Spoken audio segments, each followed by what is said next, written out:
Hello everybody, and welcome to a playthrough of The Legend of Zelda, The Wind Waker. This is the GameCube version, released in December 2002 in Japan, I think January, February 2003 in North America. So it's been 20 years.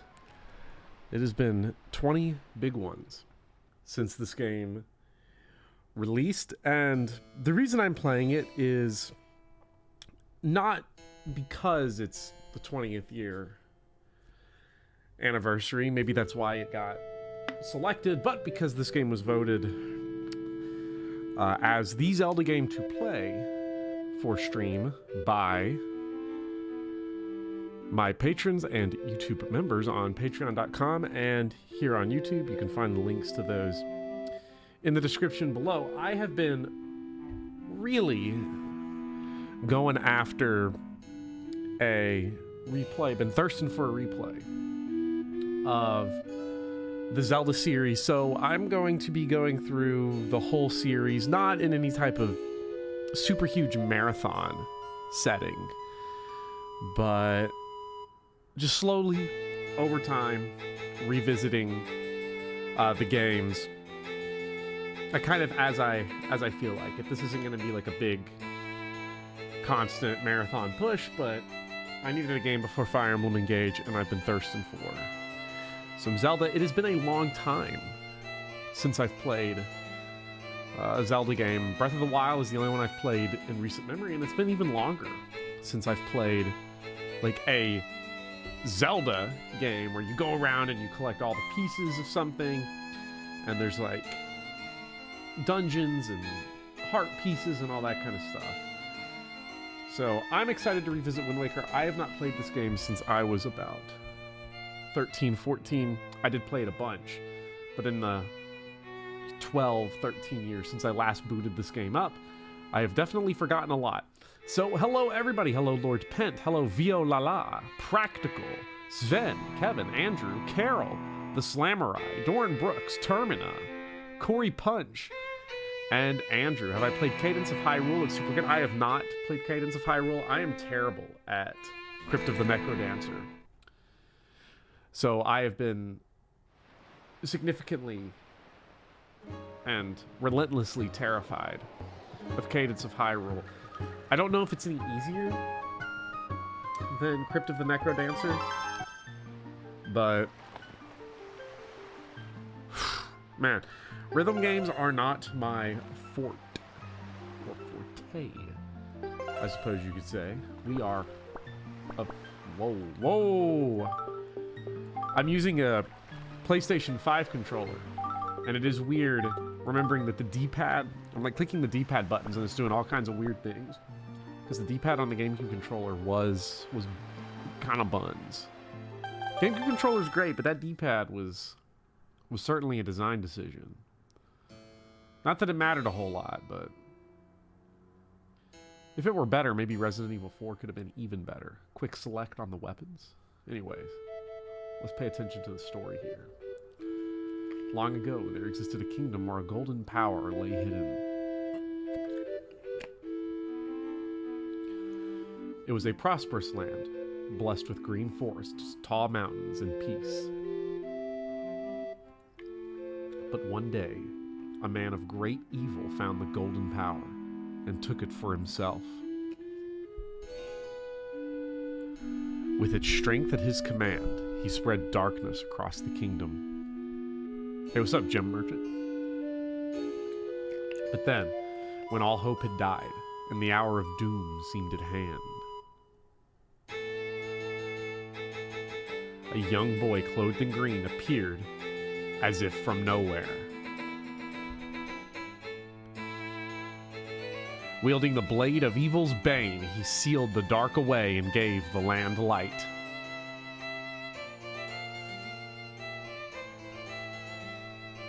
This boy, who traveled through time to save the land, was known as the Hero of Time.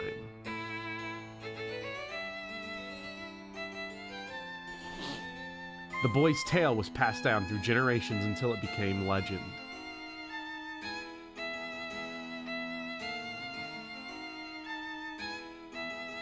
But then a day came when a fell wind began to blow across the kingdom. It's way easier because it's not a roguelike. Okay, maybe I do need to go check it out. The great evil that all thought had been forever sealed away by the hero once again crept forth from the depths of the earth, eager to resume its dark designs. The people believed that the hero of time would again come to save them. I'm not exactly up on my Zelda lore. I assume the hero of time is Link, like Ocarina of Time Link. I have no idea, but the hero did not appear. Faced by an onslaught of evil, the people could do nothing but appeal to the gods.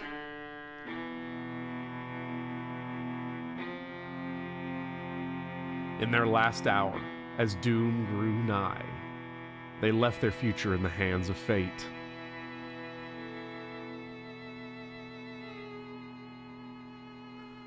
What became of that kingdom? None remain who know. Look upon my works, ye mighty, and weep. The memory of the kingdom vanished, but its legend survived on the wind's breath.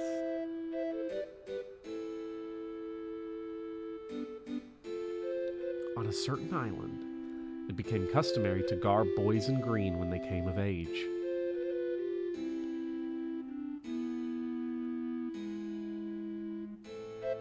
Clothed in the green of fields, they aspired to find heroic blades and cast down evil.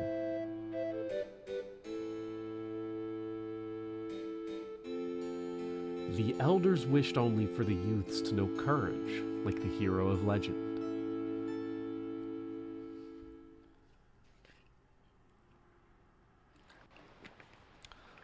Game's better to be absorbed in isolation, really? Yeah. There's a reason I'm not playing these games in, I guess, release order would make sense. But I wanted to give people some agency, and I don't really care about chronological order. Oh man, those is some GameCube graphic textures, let me tell you. Yeah, I'm interested to see how well the cell shading holds this game up, because I remember for a long time that really was the conversation around this game, was people hated the graphics at first when they came out, the style, and then sort of the defense over time was that not only does it look good, it will be sort of future-proofed in a way. And I do have to say, even though it's weird going back playing these games that are like 480p, I have to like these standard definition tube TV textures. My immediate impression is that this definitely looks better than, like, I don't know, like great GameCube Resident Evil 4, for example. I knew you'd be here. That is scary. Right there. It looked a lot better on a CRT. I'm sure it did. I remember it looking a lot better. But it still looks fine.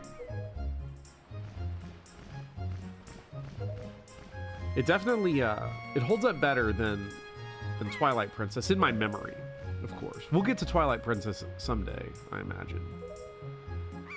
I do not have the Wii U ports of these games. If I did, I'd probably just be playing those, because I could play that on official hardware. You know, I do own Wind Waker on GameCube. I could play, like, the physical version. I have, like, a composite cable to HDMI adapter. I wasn't even thinking about it, honestly. This is probably easier. Let's be real. Okay, yo, inverted horizontal here. That is not okay. Do we live in the era where I'm allowed to change that? No, thank you, I guess. Let's go with that stereo audio. Oh, damn, surround sound. How would you even... Man, the way sound has changed is crazy, because I don't even know how you would go about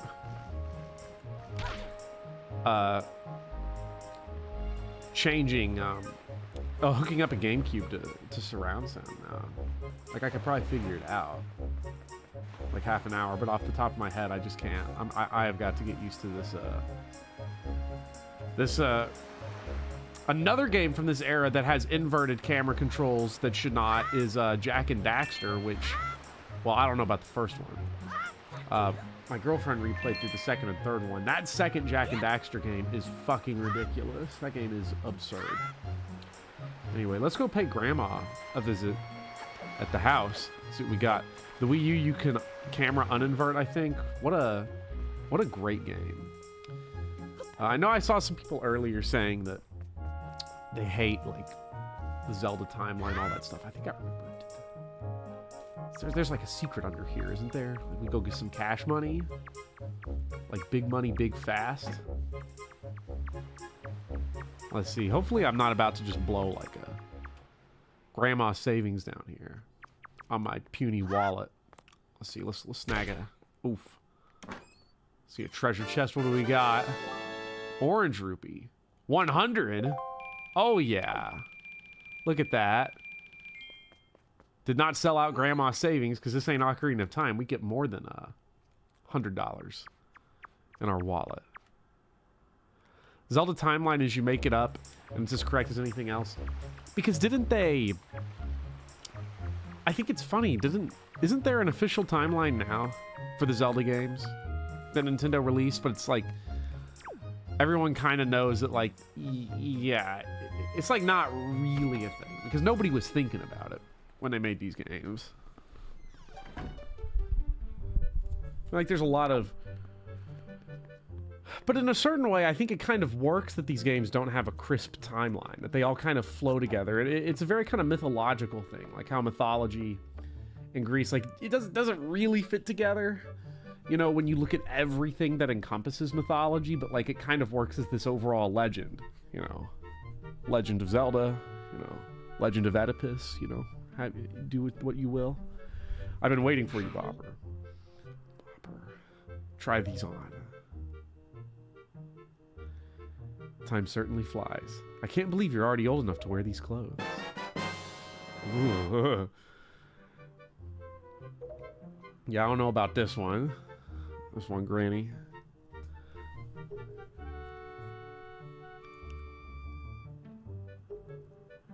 You only have to wear them for one day, so don't look so down. Be proud. In the olden days, this was the day boys were finally considered to be men. They were taught the ways of the sword to prepare them for battle with their enemies. But we don't live in such an age any longer. Our ways are the ways of peace. Nowadays, I suppose Orca is the only one on the island who still knows anything about swordplay. Hanging the family shield on the wall as a decoration is another tradition that has been carried down from these days. I just get Resident Evil vibes when I look at that. I want to do like I want to replace that shield with another worse shield so I can go solve a puzzle somewhere. Isn't that nice? They suit you perfectly. A perfect fit. Well, tonight I'm going to invite the whole town over for your birthday party. So I'd better start getting ready, shouldn't I? Your grandma's gonna make your favorite soup tonight. I just know you're looking forward to it.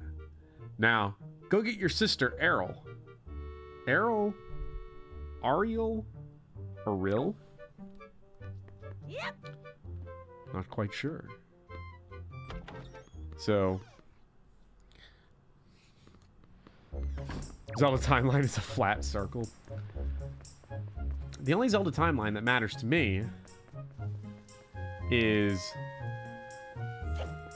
the fact that I'm thinking about these games in terms of my life, because revisiting them is definitely going to be strange to a certain extent, because I don't want to say that I outgrew the series. I was huge into Zelda. I was like 13, 14, had all the games, saved up like allowance money to go buy like, you know, Oracle of,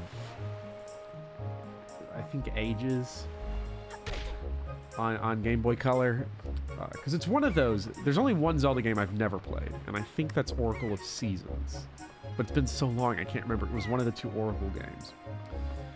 So I was huge into these games for a long time, huge into a lot of Nintendo series, really.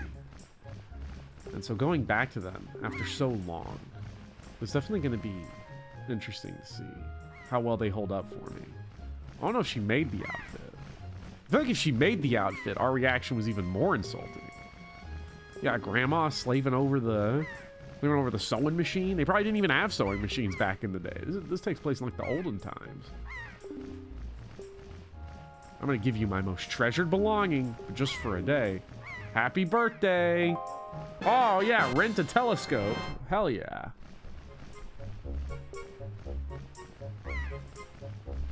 Set it to Y, Z, or X. That bothers me. Can't we just say X, Y, or Z? There's no... That has zero bearing on the quality of the game, the way they chose to order those, but it bothers me unnecessarily.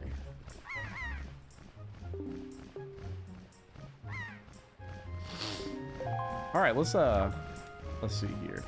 You got big into Zelda before you moved on to Fire Emblem and Xenoblade. You beat every game out at the time. Still have not gotten around to Breath of the Wild. I've never played Breath of the Wild, like, by myself. Oh shit, I've got these buttons. These are all fucked up.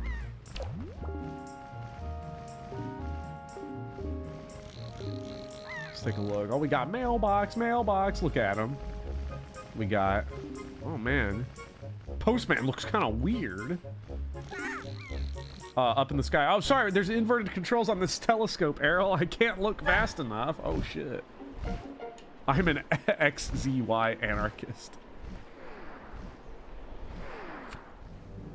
Yeah, no, I've only played Breath of the Wild, like, with other people. I've never, like, sat down by myself, because I don't even own it. But I have played through, like, all of it, or seen pretty much. I can't say I've seen all of it. These pirates suck. Like... Okay, the bird just sold the bag on that one. Okay. And... Splat. I wish I had a watermelon sound effect on the soundboard. Because she's dead as shit. This is so terrible. That girl fell into the forest. She needs help. But it's too dangerous for you to go in there without something you can use to defend yourself with. Uh-oh. Well, I remember she said there was a guy in the town. Orca. Orca? That's like a whale. Like, eats things. Eats seals. Scary animal. Cool animal. Wouldn't want to be around one in the water. Orcas are nice, though. Nature's pretty cool. Anyway, get out of here, booger boy. We've got... Yeah, so... a lot of Nintendo series just do not... They don't change, really, over time. I think Pokemon gets a bad rap for that. What do I feel like? I remember, like, this dude up here. Press L and use A to talk to me. For, like, never evolving. But Nintendo series are, like, very stable over time. And for me, what that has meant is that, like, as I've gotten older, it's not that the games get worse or they're not good anymore, but I grow out of them as I move on to other things. You know, Dark Souls or Castlevania or Fire Emblem, and recently Xenoblade, or, you know, a lot of other games. And so these kind of... my enthusiasm for the series and for following their new releases just sort of fades over time. Nothing wrong with that. But it's definitely going to be interesting to see playing these games that were very definitive for me 13 years ago, 15 years ago. See how well they hold up. Bird broke the law of Looney Tunes. Never look at the danger. Again, Major Bird L right there. Oh, you have an urgent look about you. Something happened. Whatever it is, from the look of your face, I suspect it is no laughing matter. What do you say? Ah, come here for some more serious instruction in the way of the sword? Yes, sir.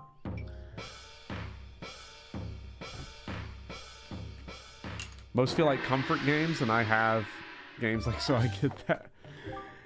So this is, again, I've not... Press B for the horizontal slice. Oh. Press only B. Wait. Oh, I see. Keep coming until you're very good. Oh, we got combos. Let's, how do I wanna target him? Ah, there we go. Oof. Okay, so if you're targeting, you can't horizontal slash. Yeah, there we go. I'm getting whooped. Okay. Let's go combo. Since I love, like, Dark Souls, it is very interesting to go back and play Zelda because even though, like, obviously these games are way easier than, you know, the FromSoft games, what's cool is seeing a game, really one of the only other games I can think of, especially that predates the From Software games. It's all about like collision-based swordplay like this, instead of just being like a generic, like, I don't want to say generic, but like a hack and slash type thing. Is this played on original hardware? No, it is not. I could have played it on original hardware, but it would have been like on the Wii, and I would have had to do some conversion stuff to get it. Oh wait, this is a parry attack. Oh, what? Ooh, hell yeah. Look at that.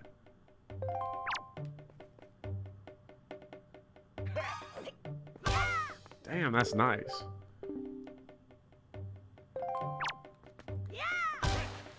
Camera's all over the place, so it's like right up my butt cheeks.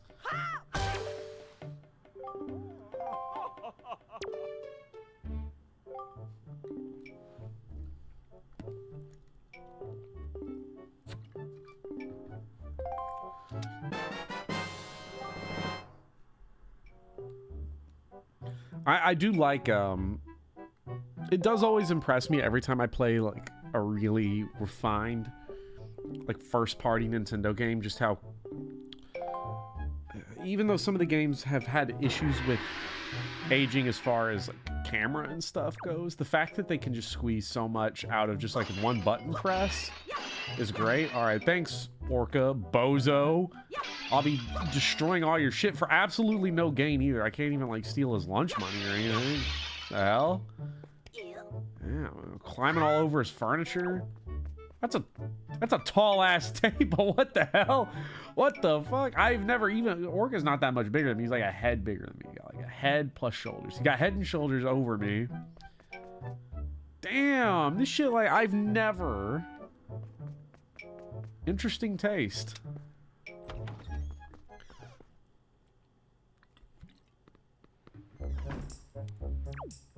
People like to dog on it, but you really like Twilight Princess combat because it had so many options.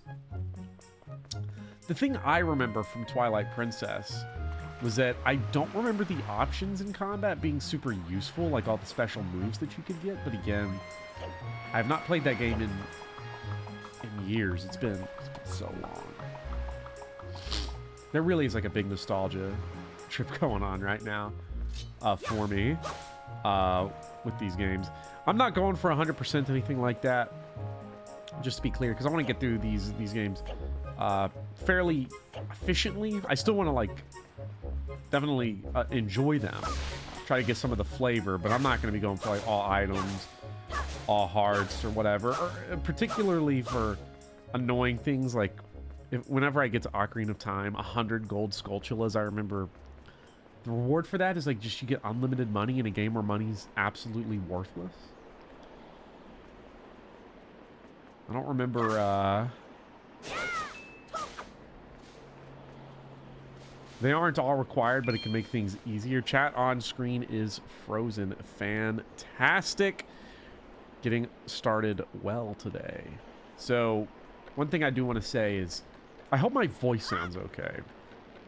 I have been really blasted. So after I had flu, I was like okay for a week. And then, but the infection had like stuck around. I never got back to 100%. And then it developed into bronchitis or something. No, I go to the doctor. If you're not from America, the American healthcare system is basically you pay $60 for somebody to tell you, I don't know, just make sure it doesn't get worse. And they're like, well, hopefully it doesn't become pneumonia. So I'm still not 100%. But I hope I sound fine today. Isn't stream chat always frozen? Yeah, it's always breaking. Now, I do remember, actually, let me check here. Voice is as sultry as ever, boss. Okay. Targeting mode, I want that on Switch. Because I think that's where you just have to tap it. I don't like holding it down. Not a huge fan of just holding it down. Yeah, it's the reason why there was like no video in November. It was because... Wait, hold on. I thought I told you... Okay, okay, you have to hit A going out of the menu. There we go. There we go.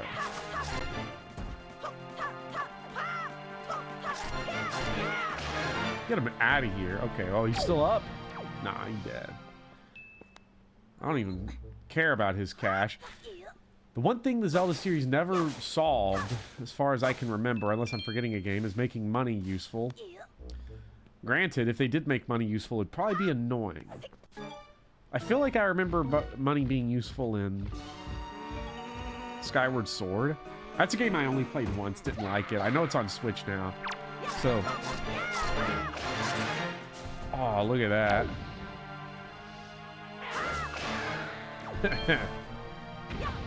Punk out of here. You need a lot of money in this game. That's right. Doesn't this game do the whole tingle thing? Like the little charts. You have to like... Tingle's like nickel and diming you. He's... Oh my god. Hate that guy. I guess we'll see him soon enough.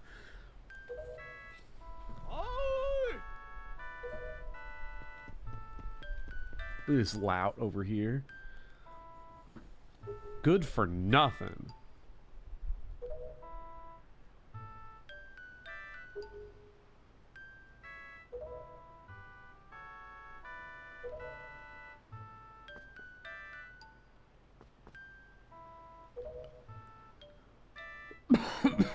So, yeah, I don't want everyone to be completely disturbed, but yeah, I'll probably have like a cough throughout this stream and however many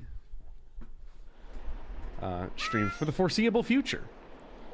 I hope this shit doesn't get worse again, but it might. Switch version significantly improves the Skyward Sword experience. Well, that sounds nice. I just wasn't about to pay $60 for a game I did not like originally. I do like the controller that I still use though whenever I play the Wii is that's okay, that's bad. I still use the gold Skyward Sword controller with the Wii Motion Plus built in. It's still the best Wii controller. Or it's the only one I have that still works.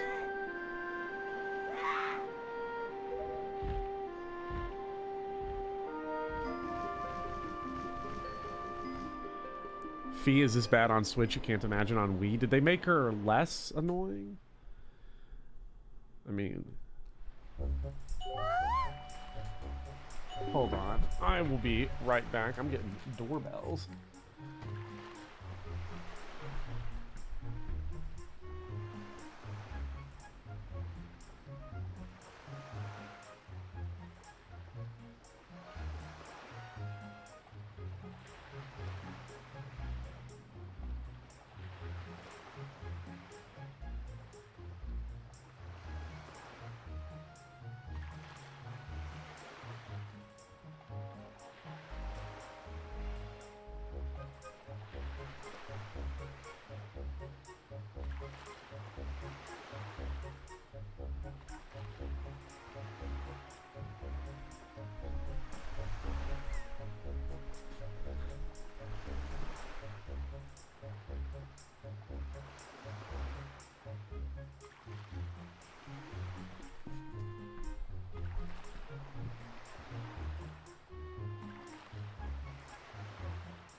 I am deeply sorry about that. Thought the doorbells were in game. Oh man. So, again, sorry about that minute there of no content, but we're back. Back to the pirates. Hello, Vivian. You love Wind Waker? I hope I love Wind Waker. Going back to it, I hope I don't just love it in memory. I hope I love it in practice, because that's important to me. Because I don't want to waste my time. Well, I guess I can't. You know. Glad I'm playing the Darkest Zelda. Look, I don't want this to turn into a Twilight Princess flak stream, but we'll have plenty of opportunity for that at some point in the future.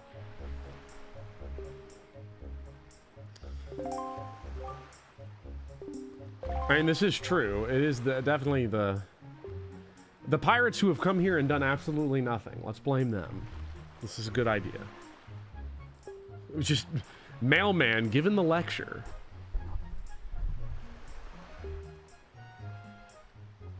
Traveling doorbell repairman is my favorite profession. I've heard of people not having. Young girls with long ears like yours have been getting kidnapped. Interesting cross-section. Unless my eyes fail me, the young girl who just got kidnapped from the island also has long ears, does she not? Oh, man. Okay. So now we have a moral obligation. They have a moral obligation to let me go do my stuff.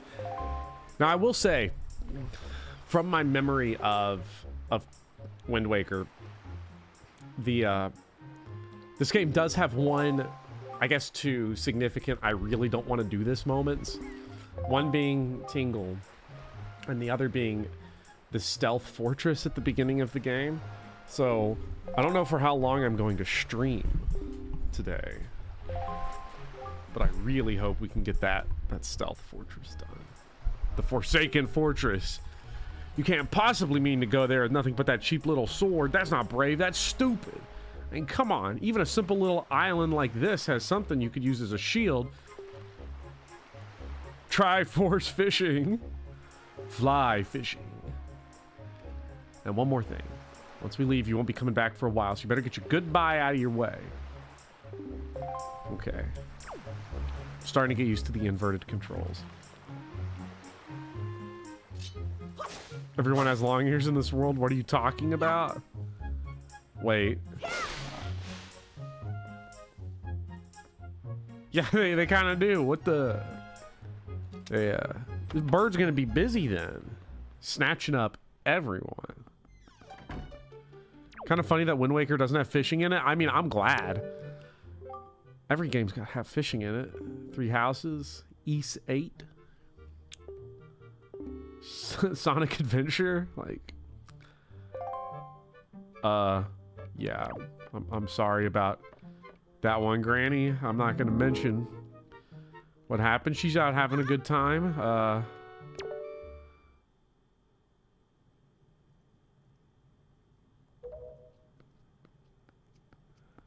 It's hard to see the problems with Twilight Princess because the poor lighting gets in the way. Oh no. Twilight Princess almost won. The poll. I might as well talk about the poll results at some point. The Patreon poll results for which game we played. I think it's interesting that that little bit right there, little fourth wall bit, that feels.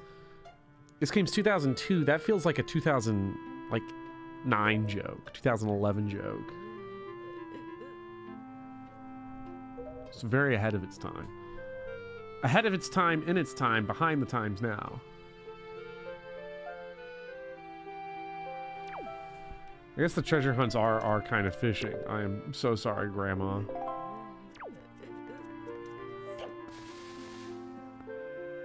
This is the Zelda I always wanted to play but never could. Just never had a GameCube or Wii U. I am surprised. I'm not surprised that it's not on a Switch yet for $60 for marginal improvements to textures and the option to uninvert your controls, but You're a Twilight head. Hope I want all Twilight Princess stans to please raise their hands in chat.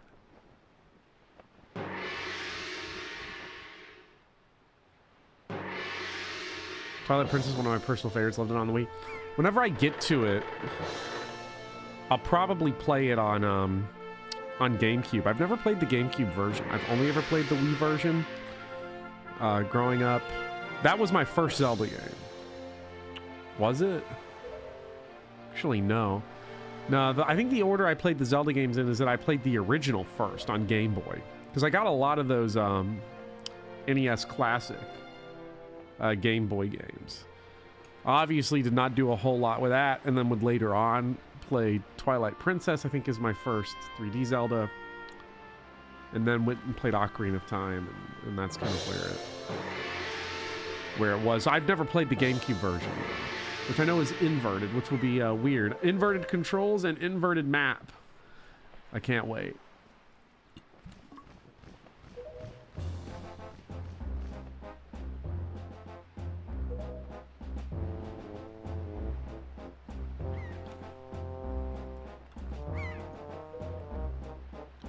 Hey, Professor Bopulator, you may remember me as the person who missed most of the Rev finale because you had to confess my feelings. I wanted to brag that I'm together with them now because you forgot I exist.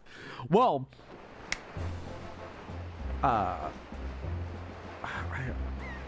Wakefield Neo.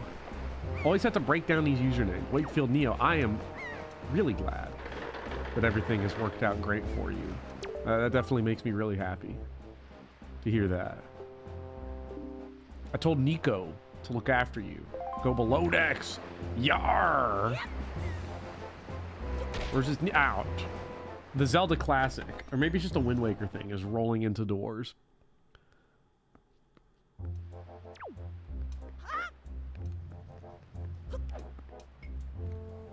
Oh man, not this. I remember this.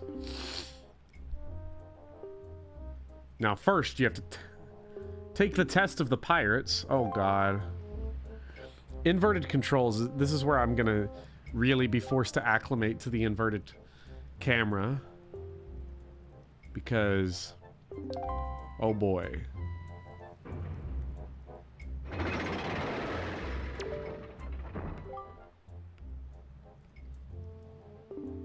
Every time I played Twilight Princess, you'd get to the last hallway before the final boss, and the game would end there because you couldn't find the claw shop point. You like Twilight Princess, Vivian? Although with Vivian, I don't mean this to sound like I'm making fun of you, but what would be the list of Zelda games you've played that you don't like? I feel like that'd be a lot shorter.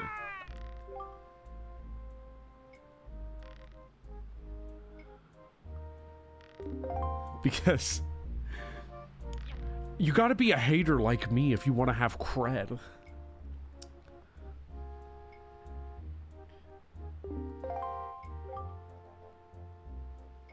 Oh man.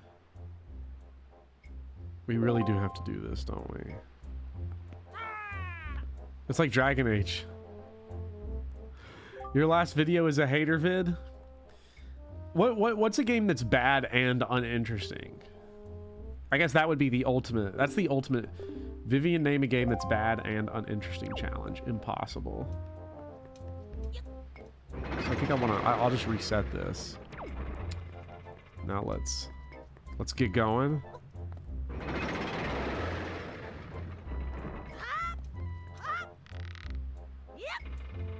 What the fuck? How did I? What? Wait. What, hold on. Hold R. The physics on that jump was so weird. To have a valid opinion on the internet, you have to hate everything except what you consumed as a kid. This is true. You must hate all modern Pokemon.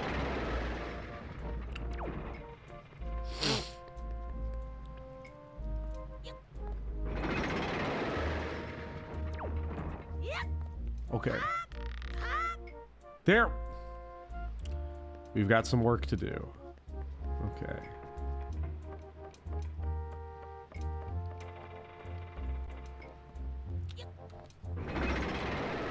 Gonna have to lock in. I'm a different breed that hates all Pokemon. Yeah, no, so I was talking about this earlier, actually. It is interesting to, like... Wait, why even do this? But I'm gonna assume I can go rope to rope here.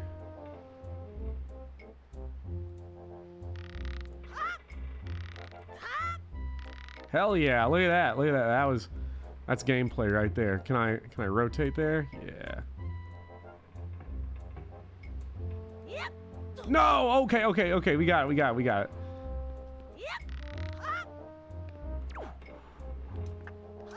There we go. Hell yeah. The inverted camera control is... It's funny because the second the camera doesn't do what I think it's gonna do, I just freak out and just start smashing the analog stick in every direction, except for the one it needs to go. You can have the treasure in this chest over there. It's your reward from the great and generous Nico. I imagine Nico having a Peter Lorre voice. Yes, I see nothing wrong with just taking a quick peek at the treasure. You got spoils bag.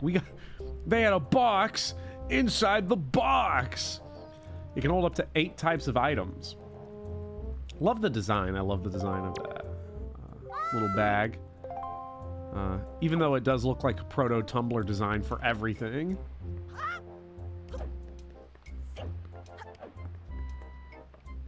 People make old Pokemon sound like fighting a dragon in a Welsh cave, but it's actually a Game Boy game.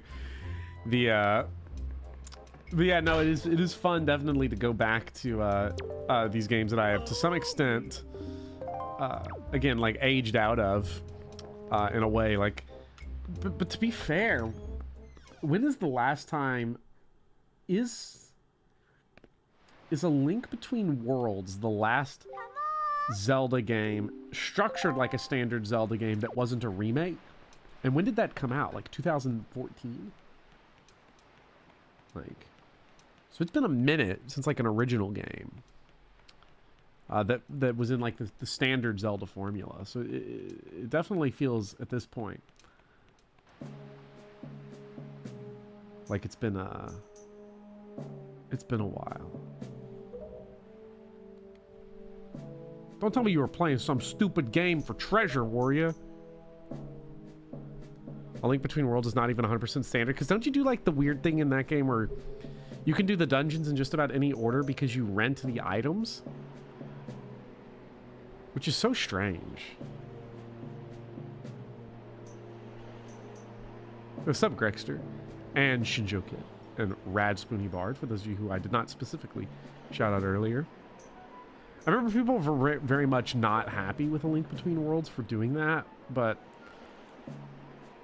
I don't remember. I played it once, way back. I don't know how good it is from that one playthrough. But it seems like a very cool concept. Because it always felt like the Zelda... It's weird, because Zelda being like praised for like non-linearity... It always felt like the Zelda games really weren't that super non-linear in my memory. Like, with the exception of, like, the original game where they don't tell you. They really do, like, make sure you know where you're going in these games. The adventuring's really offer all those bonus items and everything. Get me off this fucking cannon! What are we doing here? Okay, we're gonna get you in quietly. And here's how we're gonna do it. We're gonna put you in a barrel and launch you on a catapult. Tell you what. I'll dig these pirates. That feels like some shit I'd come up with when I was 8, and I love this moment for that.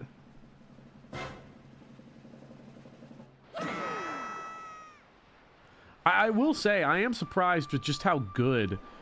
This is not a game that comes up when we talk about, like, cinematic video games. But, like, the shots in this game are actually, like, really fucking good. Like, way better composed than most cinematic video games. Wind Waker is a funnier game than we've ever had before.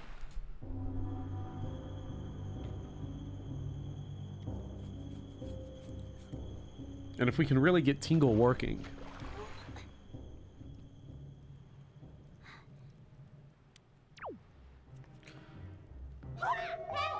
Oh, and the answer, I was going to wait till the end of the cutscene, Vivian, but at some point, if you were wanting to, yeah, jump on to help relieve my voice, that would probably be fine.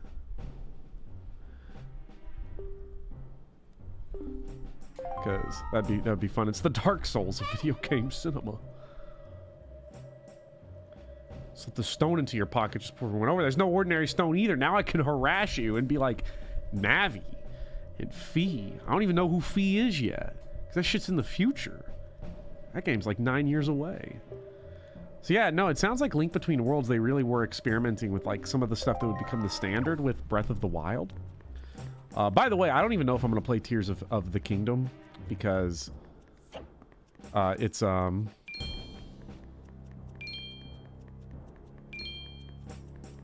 be $60, and that's expensive. Oh, they want to get you with that mad greed.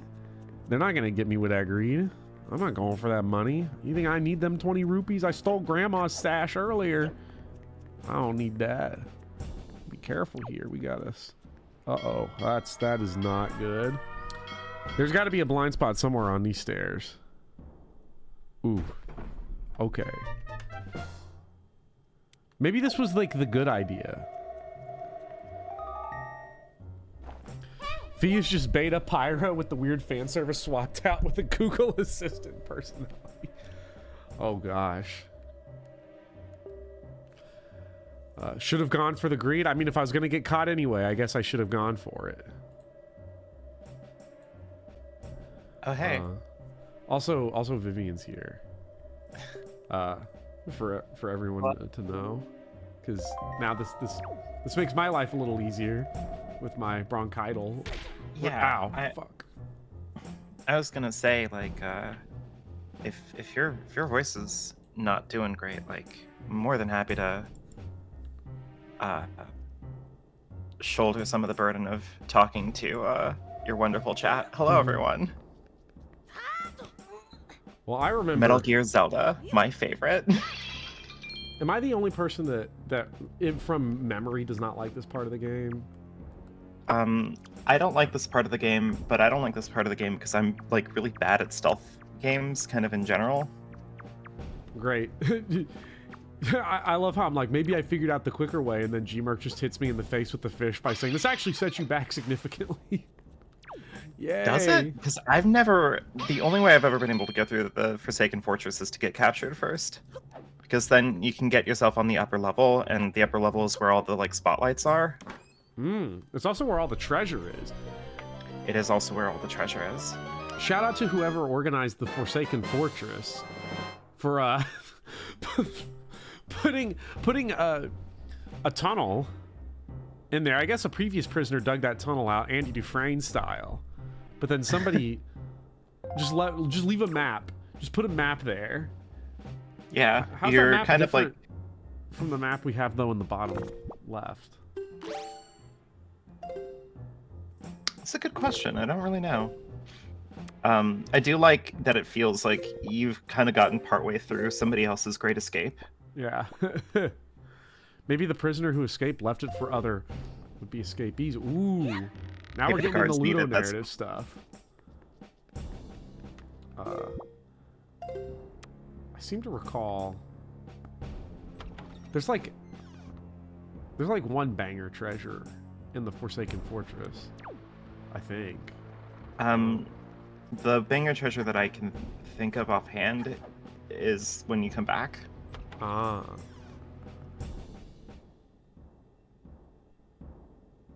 I think you can get a heart piece. I don't know. I seem to remember there being a heart piece.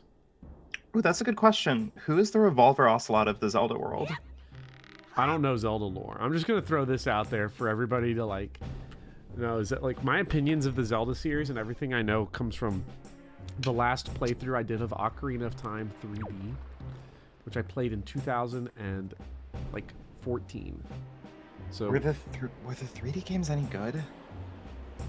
I think you just opened up a toxic can of worms in chat. Oh, from what then I remember, ignore me. From what I remember, Ocarina of Time 3D is very good.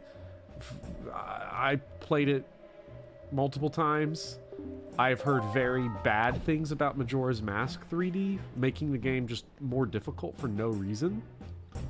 Yeah, because I know that they changed up where the stone mask is in the 3D remake of Majora's Mask. Maybe more difficult is not the right word. More tedious from what I've heard. Like they changed Link's physics and stuff, and it makes certain things just more difficult to do. But Majora's Mask 3D is not that bad, but as a Majora's Mask stan, I have issues. All right, get in the barrel. Well, you see, now it's not like Metal Gear Solid at all. This is a barrel. That's not a box. Mm-hmm. I've actually been playing the original Metal Gear Solid. I've never played. I've tried. I've never been able to get past the tank fight in Metal Gear 1. Yeah, the tank. I have to say, like, my current experience through the first Metal Gear Solid, has mostly just been. It really does feel like the game doesn't want me to play it at every step of the way, and Oof. Oh no. Dang. The only Metal Gear I've ever played all the way through is Phantom Pain. So I do not know Metal Pain. I love that game. I don't know how Metal Gear fans feel about it. And as someone who never played like Metal Gear 3, it makes no sense. The story makes absolutely no sense in Phantom Pain. Because there's like a 20-minute car ride at the end where you're just chilling in the back of a truck where they drop like all kinds of revelations on you, or it's like the story of Metal Gear Solid 3 Snake Eater finally makes sense, and I'm like, what does this mean? I don't understand. That's actually not true. I have played the original Metal Gear. Ooh, for like the Nintendo? Not that version. I've heard that version's very bad. I've played the MSX version. MSX? Yeah, the original PC version, essentially, of Metal Gear. Before it was Metal Gear Solid. I keep on forgetting that you have, like, such a strange amount of, like... I don't know how to say this without it sounding rude. Like, old school knowledge. Like, I don't know. I was not an old computer gamer. I wasn't either, really. We didn't have, like, a crazy PC or anything growing up. But a lot of my early gaming was on, like, trash CD-ROM games. So I've always had this fascination with, like, terrible children's games on, like, Windows 96. Okay. Like, educational children's games. I'm putting a pin on that for later once you're done. Continue. Okay. And that feels like something I say, like, every teacher says at school every day. We're going to put a pin in that and come back to it. Never comes back to it. I was just going to ask you if... did you play Math Blaster? I don't know. The problem is that a lot of these I don't remember the names of. Damn. But if I would see it, I would know. You know. So I've always been fascinated by, like, old PC games. To a certain extent. I don't have the craziest knowledge on those kind of games, and certainly probably the 10 people in chat, I'm sure, who know a lot more than I do on any of these. But I've always had, like... I've always taken the opportunity to play those games. The original System Shock. Yeah. I never played System Shock, actually. MSX Metal Gears. I hear it's good. Yeah. Do you want to play Rising for the memes? I want to play Rising because it's Platinum Games, and Platinum Games kicks my ass. I love them so much. Actually, the entire reason why I'm going through Metal Gear Solid right now is that I'm building myself up to play Metal Gear Rising. I want to play Metal Gear Rising so badly. But you gotta know how it's canon. Well, no, I don't need to know how it's canon. I feel I don't want to feel like I'm a poser, just like slipping into a game that I feel at least is enhanced by knowing something about Metal Gear Solid. Mm-hmm. Like, I'm sure people can play it and have, like, a perfectly good time with it, but, like, you know. If I'm not mistaken, Metal Gear Rising is the one that has, like, that really built, like, giant brick shithouse for a U.S. president. And he's like a Senator. huge meme. Like he just looks like a big dude. He looks like your biggest relative. And Senator Armstrong. Mm-hmm. Yeah, Senator Armstrong. I mean, I'm still stuck in like mid 2000s because I hear the name Armstrong. I just think Full Metal Alchemist. Of course, of course. Yeah.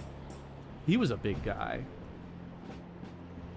Siddle. Yeah. That's where I learned the word Siddle. I'm sure everybody who's played this game Learned and who it knows the right word Siddle here. learned it exactly in this game the moment they noticed it didn't say slide.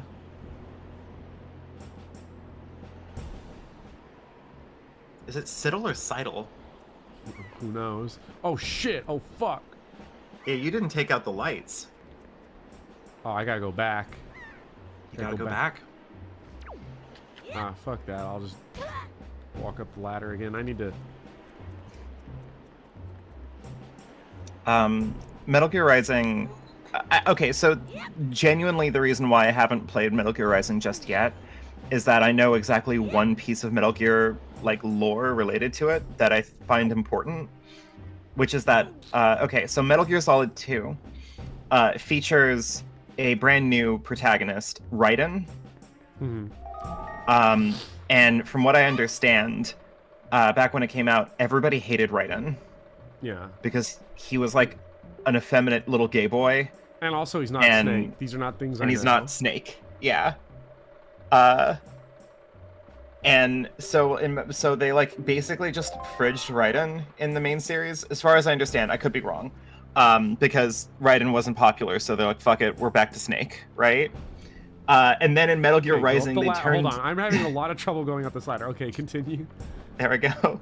And then in Metal Gear Rising, they turned Raiden into a cyborg ninja, and like I don't know, like I want the full story of that. Like I want to like play Raiden, serious contender for main character in a Metal Gear Solid game, so that I can watch him transform into Raiden, cyborg ninja man.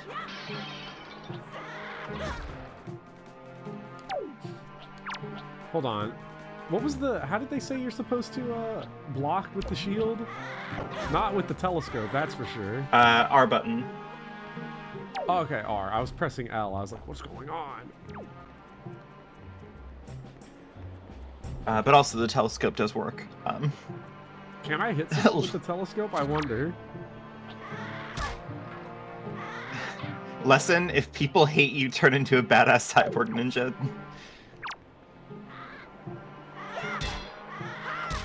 Also, apparently Raiden does become a cyborg ninja in Metal Gear Solid. That's incredible. Holy shit. I think I love this game. Hold on. Well, Metal Gear is like this perfect example of like the growing pains of video games and like the inability of a lot of gamers and game critics to know what they have, because in a sense I feel like Metal Gear is always cited as like, this is the game that shows how in-depth and intricate and powerful writing in video games can be, which sure enough, but I feel like it's only been recently that we've truly appreciated the camp of Metal Gear. I think if somebody goes into Metal Gear expecting like a super deep, intricate political thriller, like, I don't know, Parallax View or something, they might be horrified by the fact that you've got like Psycho Mantis and Ocelots running around doing like all these like ricocheting bullets off of the walls, and Otacon's like pissing his pants talking about his favorite Japanese anime, and like, God, what an icon. Like, so I don't know. I feel like it took us a while to appreciate the true majesty of Metal Gear, which is that it's both. It isn't really tactical espionage action so much as it is like tactical espionage action, but funneled through like the world's most absurd robot camp.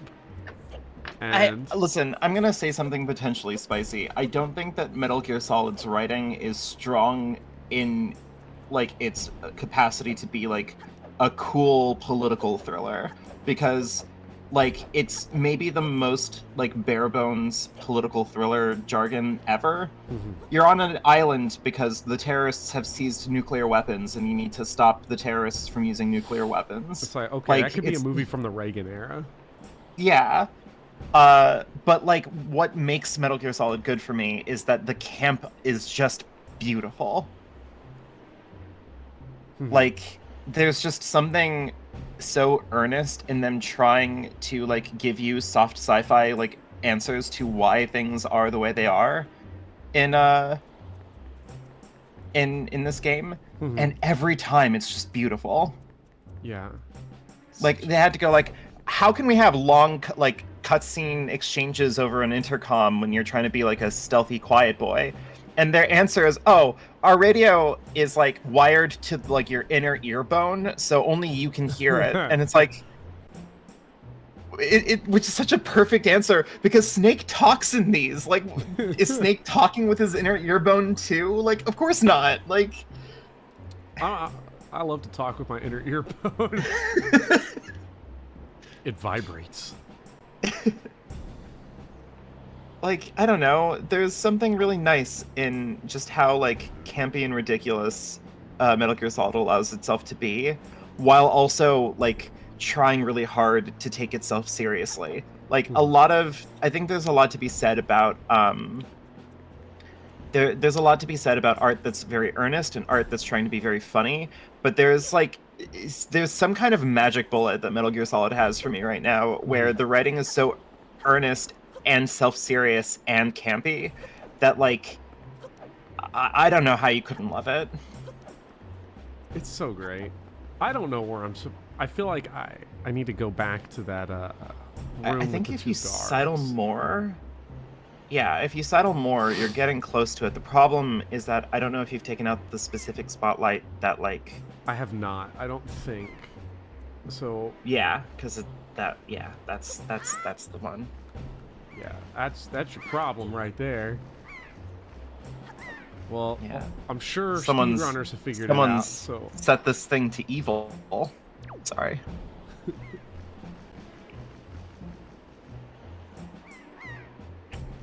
Okay.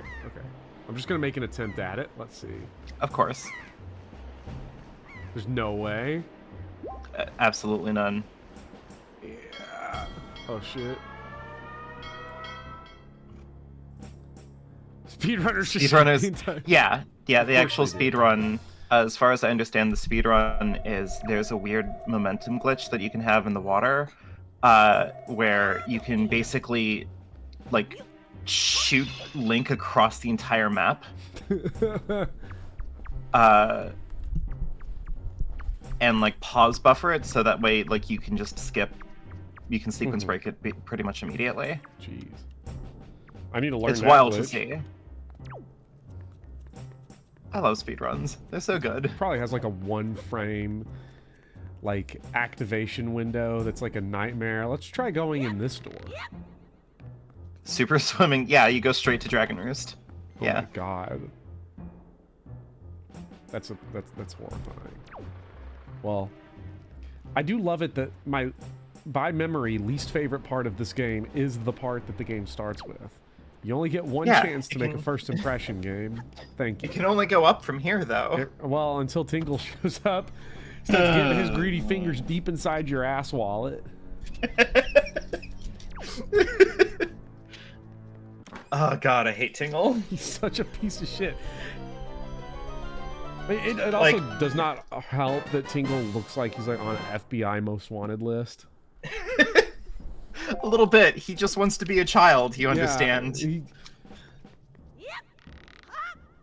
Like, that's not fucking worrying. No, it's not. Like, there's an alternate universe where Tingle is the killer in Psycho and not Norman Bates. Okay, but then that means that Norman Bates is in Legend of Zelda. Oh my god. So it's like 1 for 1. They got swapped in this universe. Yeah. I mean, this game does have a bird theme. It does. Believe it or not, the Triforce chart section was already nerfed to be easier in the international release of the GameCube version. Well, I don't know. I feel like maybe easy's not the right word. Maybe less tedious, but I don't know what they changed. Yeah, I was going to say, it's not exactly easy. It's not exactly a hard thing. It's just wildly tedious. Maybe there's like in the Japanese version, there's like a low % chance that when the hook comes up, it just brings up like a giant monster. Ganon just shows up right there and just obliterates you. So you just have a chance to die. I'd like that.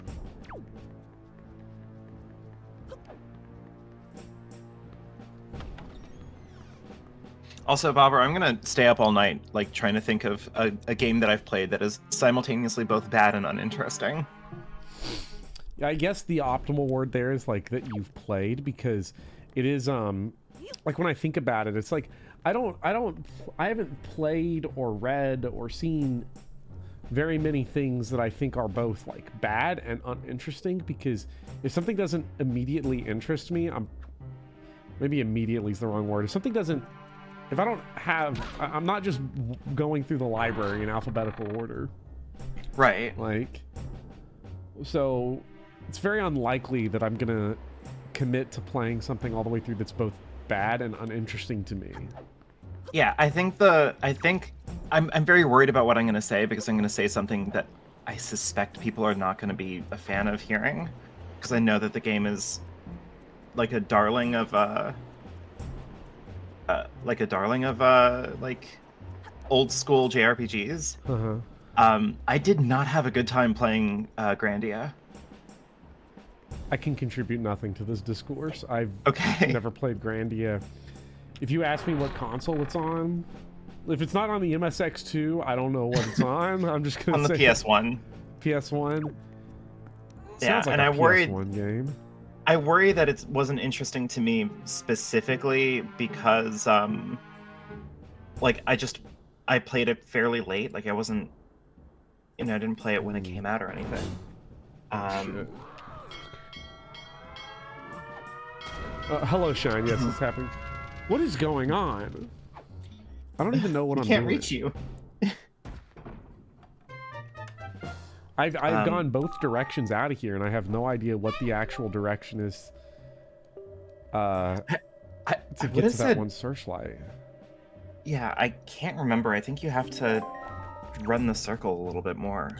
But the problem is, like, I don't know how to run the circle in the other direction. Go back across the main plaza. Oh, wait, where I initially got caught?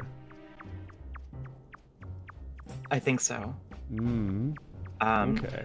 Also, I was originally going to say Shadow Hearts might be the game that I've played that's, like, bad and uninteresting, but I can't agree to that because Shadow Hearts is fascinating.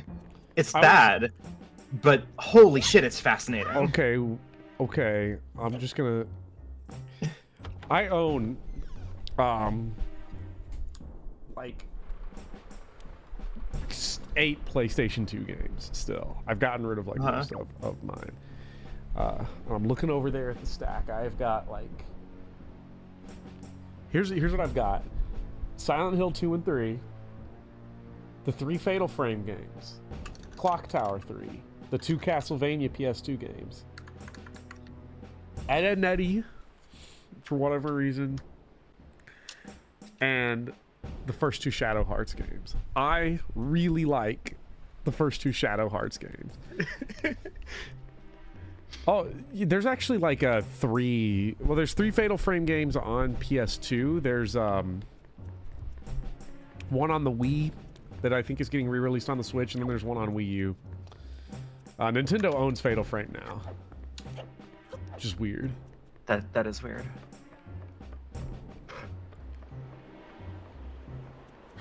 Yeah, I don't know what to tell you. Like, I don't like the mechanical, like...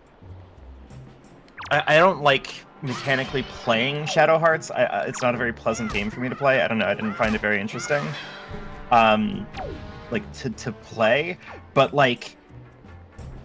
It's one of the most batshit games I think I've ever, like, experienced in my life. But, like, also, I have not played it in a very long time. So who knows if I go back to it.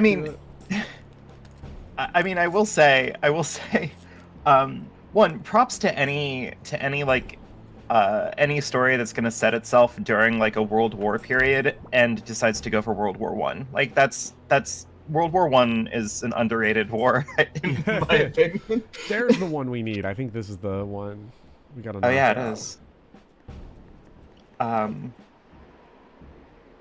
Two, like I tried to explain the game to my friend once, and partway through explaining it, I was just like, oh my god, there's no way that anyone's gonna be able to like parse any of this. Top 10 underrated global conflicts. How am I supposed to get to it? I would Do I try go to. on the other side. I'd almost. Is it just right here? Hmm. No. Maybe go through that door. Maybe. Well,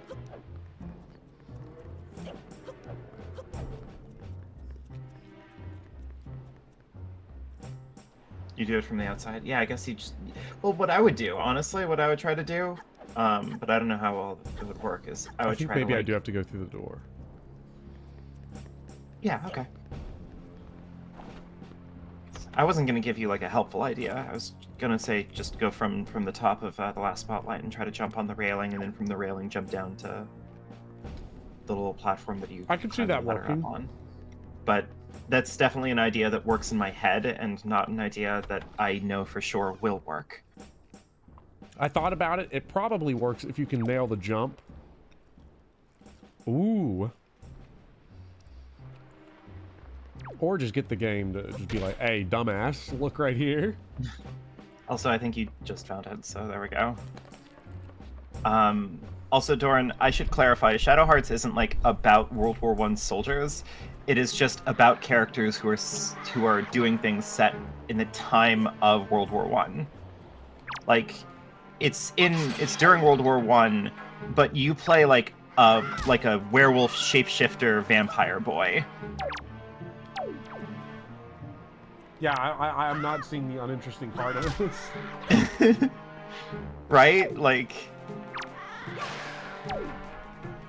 you go to you travel between Germany and China, I believe. I didn't get very far into it. You travel in between Germany and China a bunch. The people who upgrade your weapons are the people who upgrade your weapons are two like over the top like effeminate like gay boy stereotypes, and they improve your weapons by giving you intimate massages.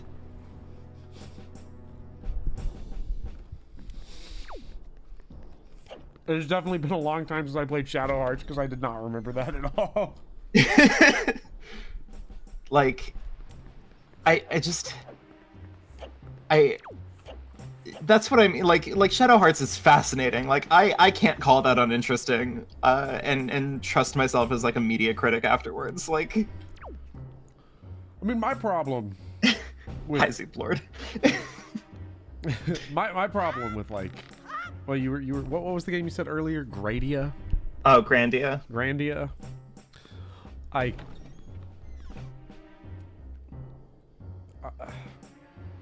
My issue with going back to a lot of old school JRPGs or PS1 era RPGs is like PS1 era RPGs combine the two worst things imaginable.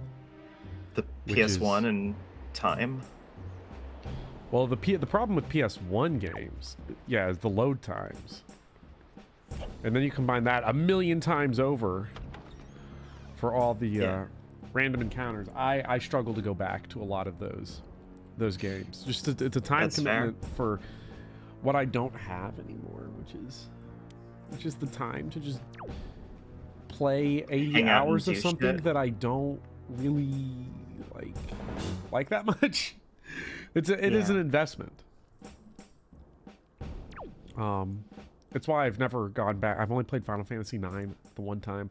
I've always wanted to play it again, but I mean, like, honestly, if you wanted to play it again and you did not care about what it would like do to your experience of it, I know that the remasters all come with like basically like built-in cheat codes, so you can turn off encounters whenever you want. And you can also like give yourself like infinite money if you really want it. Yeah, I've played the remaster version of 7 on Switch, and it also just has the speed up button, which is nice. That is a genre that like I feel like with the Zelda games, I'm like going back and playing these and trying to get in touch with my 14-year-old self. See, what was I thinking at the time? Well, but that is one era of teenage life that I can't really go back to, or I've tried and just really struggled, is the big PS1, PS2 era JRPG. Yeah, that's fair. Also, yeah, Marcus is absolutely right. Regen is the most busted move in Final Fantasy IX because it ticks during animations. So you just have like long battle animations going on, and your characters just restore back to full health. It's great. Final Fantasy is a great series. Please believe me. Final Fantasy VII Remake, and they're like, the problem that this game had is that it wasn't long enough. Yeah, let's make Midgard take 40 hours. God. I'm very upset at myself for having played so much like extra like extended universe Final Fantasy stuff recently. Crisis Core and Dirge of Cerberus and... Okay, no joke though, Dirge of Cerberus is excellent. Okay. I have played it. I like that game. I've never played Crisis Core. I have played Dirge of Cerberus though. Dirge of Cerberus is fucking fantastic. Are you kidding me? It's pretty goddamn fucking fantastic. Listen, like the final villain of Dirge of Cerberus, not to spoil people or whatever, but the final villain of Dirge of Cerberus is a guy named literally Vice the Immaculate, and he is basically just Sephiroth. But he's shirtless, his hair is spikier, and he has 2 katanas, and those katanas are also guns. Like, how could you not? Well, man, I never beat it. I'm mad I never beat it. I never beat Final Fantasy VII Remake either. I was on the last chapter and just stopped. I mean, I don't know. You're not really missing much. You fight Sephiroth at the end. Yeah. Not to spoil it for people. Did you know that you fight Sephiroth a lot? Jesus fucking Christ. I've heard interesting thoughts about the end of that game, but I don't want to get into that discourse, because... Oh, everybody knows my stance on the Final Fantasy VII Remake. I made a video about it. Go watch it. Or don't. I don't know. It's like maybe an hour one day, long.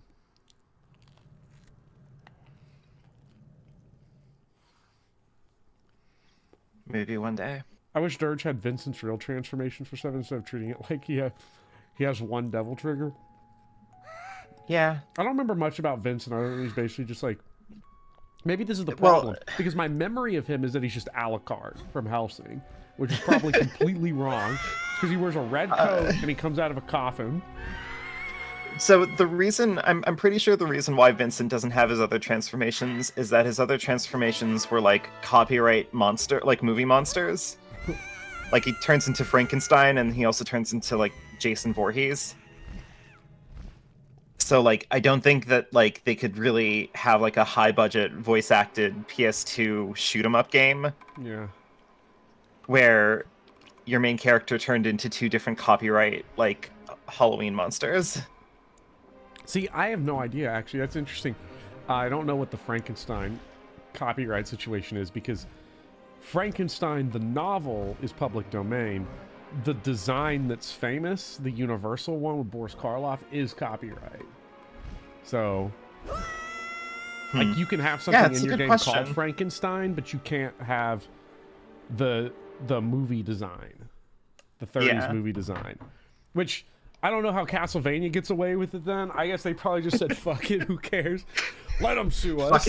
Fuck it, we ball. To be fair, after the whole Donkey Kong thing, Universal was probably scared about suing about video games, so... Fucking Donkey Kong. Maybe that's where they got into it. They were like, you know what? some judge is going to troll us by just saying, that's public domain now, bozo.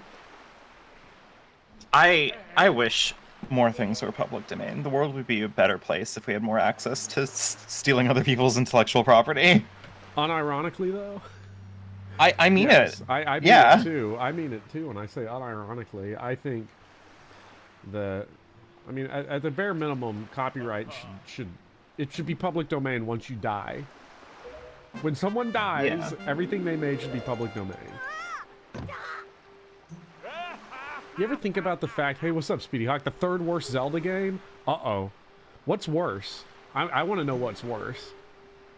Well, I mean, obviously the CDI Zeldas are better than Wind Waker. Like that's not a debatable fact. The real hot take will be when Speedy says that he is counting the CDI Zelda games in his list. Yeah. Though extra bonus points if in that list he puts Wand of Gamelon and oh god, what was the other one? The one about the masks or whatever. Not Majora's Mask, the other CDI one. That's like the same, but whatever. Those two underneath, and then Secret of Zelda is above Wind Waker. Link Faces of Evil, thank you, yeah. Obviously Zelda 2. I love Zelda 2. From my memory. Zelda 2 is a weird one, because I kind of love it, even though I don't like the act of playing it. I think you asked me, like, lists of Zelda games that I don't like. I think Zelda 2 technically does go on that list. But it's more that I'm very conflicted about it. Like, I like the idea of it. I like that they were bold enough to do something weird. I'm not good at side-scrolling Nintendo games, so, like, it's a little bit out of my element. Yeah. There's deep lore internet history of me trying and failing to beat the original Castlevania for many, many, many times. The original Castlevania is so good. I'm not good at it. It's easy, though. Why don't you just... Why don't I just what, Bopper? Why don't you just get good? Never. I will never be good at video games. That is a promise. Just use the stopwatch. And then get killed by the bosses. Yeah, my favorite. No, I think I was in the last area. Everything was hurting too much, and I'm just not good at like the kind of patience and timing that Castlevania wants me to have. Man, these punk-ass 8-year-olds walking around like they own the place. I love these shitty little kids. They're my favorite. I hate they're this. They're such monsters. I love it. I hate this. But you don't like Windfall Island? I don't like being annoyed by kids when I'm playing video games. I get enough of that. Tell your students to leave you alone when you're playing when you're playing on the Switch in class. Oh yeah, no. Sometimes I do just go straight Beavis and Butthead, and I'm just like, go away.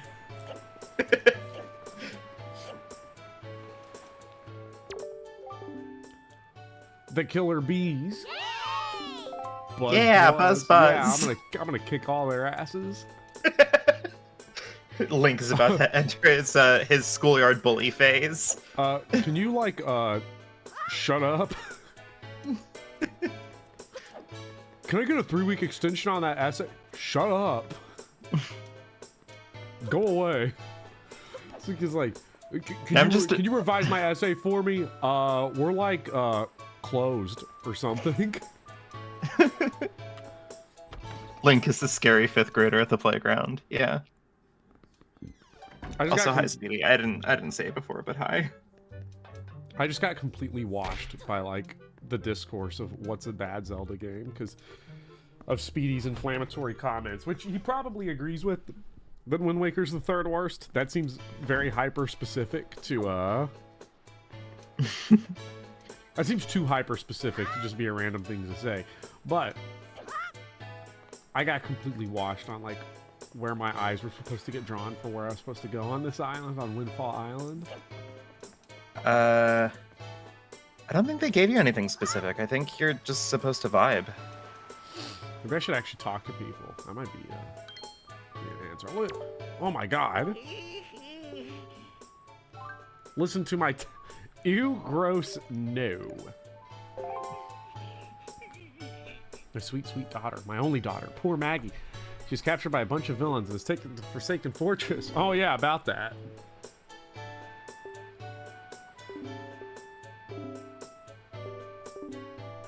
God. This game takes me back to my childhood. Yeah. I'm happy. You think you're playing the GameCube version and completing the Triforce Hunt on stream? Well, we shall see. This guy, you talk about dress for the weather.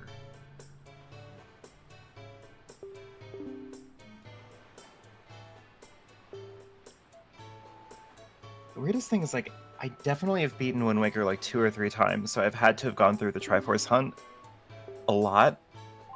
And I remember that it wasn't pleasant, but I also don't remember, like, much about it. I don't know. Okay, we got the sale for Red Lions down there. There you go, he did it. Oh god. Good thing he's not the king of blue lions, or else chat would be toxic right now. Oh god, don't. I had to say it. I had to say it. Listen, I've been telling everybody that I'm so excited for the new Fire Emblem, because it seems like currently the only discourse that I've heard about the new Fire Emblem is just like, it's just that people don't like how it looks. Like, people don't like the designs. And like, can you imagine what like society is going to be like when the only thing that Fire Emblem fans have to complain about the new Fire Emblem game is that it looks stupid? Oh. Look, there's lots of discourse on the internet recently about the quality of Fire Emblem writing, so... Yeah, but like, how are we gonna have that discourse in a game that seems to just like joyously not be participate? head empty? Yeah. Like, it doesn't have any interest in telling a thoughtful or like deep or interesting story. It's just a like, hey, do you guys remember famous characters from Fire Emblem? Aren't they great? These are things I know. Okay, let's set sail. I'm ready. I'm on the boat. I'm ready to go boating on here. I remember boating being annoying. Why is the sail an item that I have to put on my item slot? Whatever. Who cares? They fixed that in the Wii U remaster. They should have fixed it on the Nintendo PC version. So... Speedy Hawk, I know you're being incendiary, but yeah, of course Three Houses tried to tell a story. It's the reason why everybody's upset at it. Like, that's the problem. And if you're gonna say that it's just Fate's done again, Fate's was also trying to tell a story. They just didn't do a great job of it. Like... Emphasis on the word try. Yeah. We're not saying about whether or not they, like, were good, but, like, clearly they tried. You know, it is weird. I remember there being complaints about this game. And I know Speedy's got his complaints. He's got some dirty laundry to air out about this game. But I seem to remember... Speedy Hawk, known rupee unenjoyer.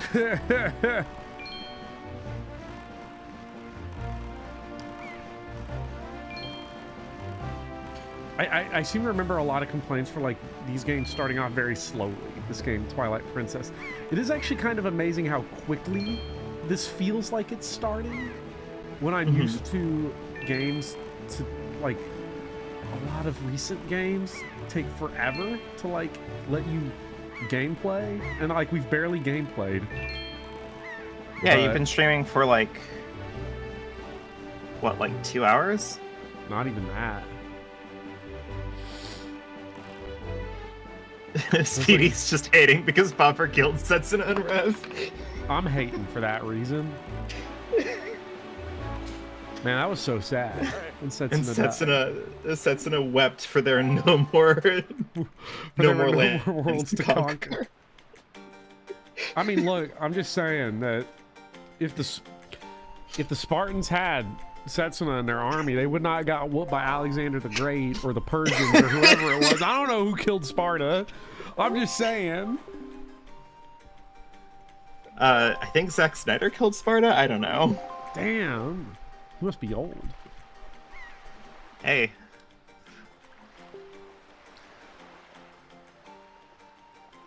I am Setsuna. God. I Just don't know get if, it out of his mouth, please. I hate watching this animation.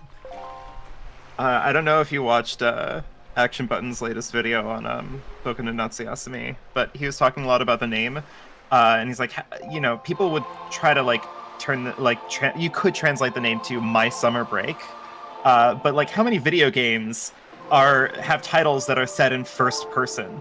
I am Setsuna. That's one.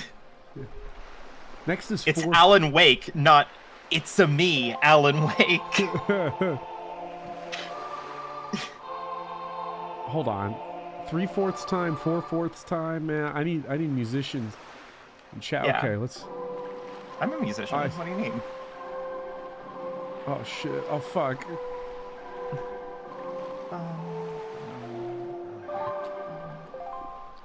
Macedonia, I guess. Sure, why not? Yeah, sure. Macedonia. Alexander Next Mario game is named It's a Me Mario. I would play that. Yeah.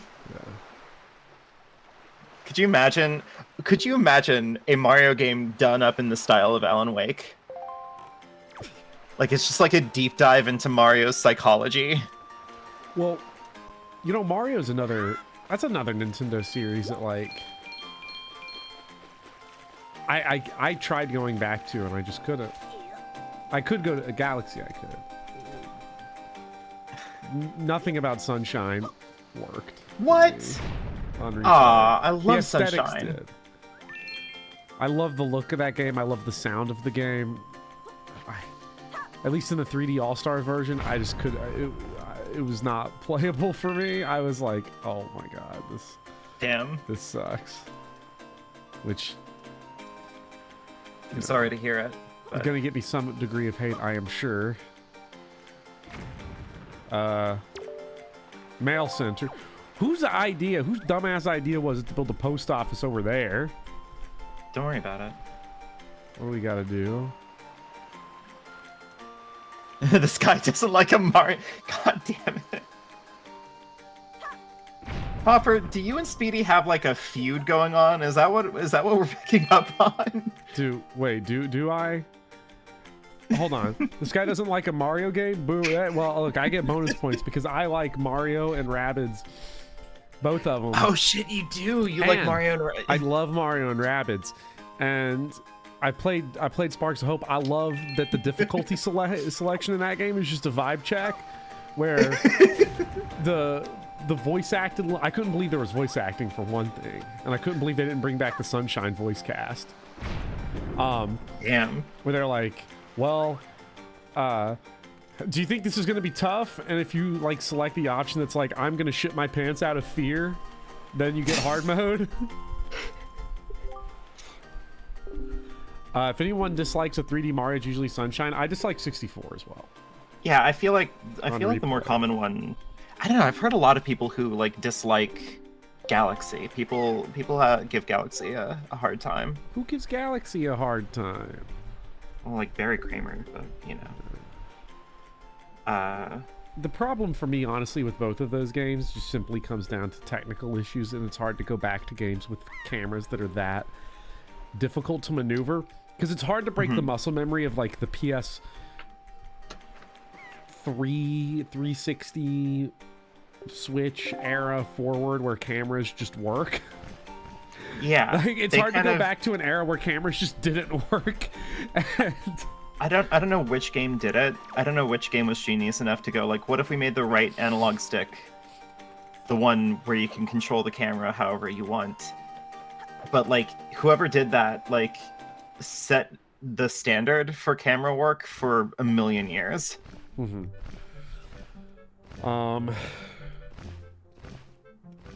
The issue was that there was only one joystick on the N64. That is true. There were 0 joysticks on the PS1 originally, which is horrifying to think about. That it was literally just like a Super Nintendo controller at first. Yeah. Yeah, playing Metal Gear Solid on button controls and not a joystick is very weird. Ape Escape. And then Ape Escape, I'd believe it, honestly. I'd believe it. Katamari controls pod. Katamari Hi. Damacy has a great... I love Katamari. I love Damacy. Katamari It Damacy. gives me such a huge headache to play, but I feel like that's part of the intended experience. I feel like it's just part of the flow. Like, yeah, if I had to actually live with, you know, the king of the universe, what's his name? That guy? Oh god, I can't remember. King of the Cosmos or something. If I'd actually live with that guy, man. Yeah, I'd have a headache all the time also. King of all cosmos. When a Rito Worst dad. Okay, so we gotta go get the scale up from Dragon Roost. It is this scale that enables the Rito to grow his or her wings. Mouse controlled camera is superior to right stick. That sounds like somebody who plays Dark Souls on keyboard and mouse. Iron Colon. Iron Colon does that? He literally refuses to buy a gamepad for his Oh no! I was like half tempted to just like buy him like an Xbox controller for Christmas just to get him to actually like have one. He was like, I'm like, you like, there's like, okay, yes, like, okay, I understand that you're a cheapskate, but like, the $30 that you're not spending and actively making your time with every game you play worse is not worth it. It is not worth that number on the screen. Jesus Christ. Iron Colon continues to be like the most bespoke like voice of like media analysis I've ever heard, like I've ever experienced. Mm-hmm. God. Like it's a shame as far as I understand that he doesn't have like a YouTube channel, or he isn't like putting his work out there, because like his work should be like adopted into like canon. Yes. Look, I'm just saying, linear versus non-linear Fire Emblem levels was not a concept pre Iron Colon. It was not part of our understanding of the series. Genuinely one of the most incredible thinkers of all He time. brought us into the light. Iron Colon's Sacred Stones tier list is the only tier list that I ever pay attention to. It is the only one that actually informs us about what playing the game is like instead of theory crafting the game.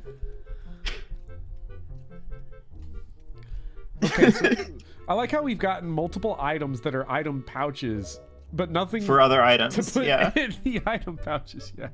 Don't worry about it. Yeah. They're gonna give you a letter like right now, We're maybe. literally, no wonder this game's theme is mailmen. That's what we're doing. Yeah. And the mailmen are birds. And the birds are Norman Bateman.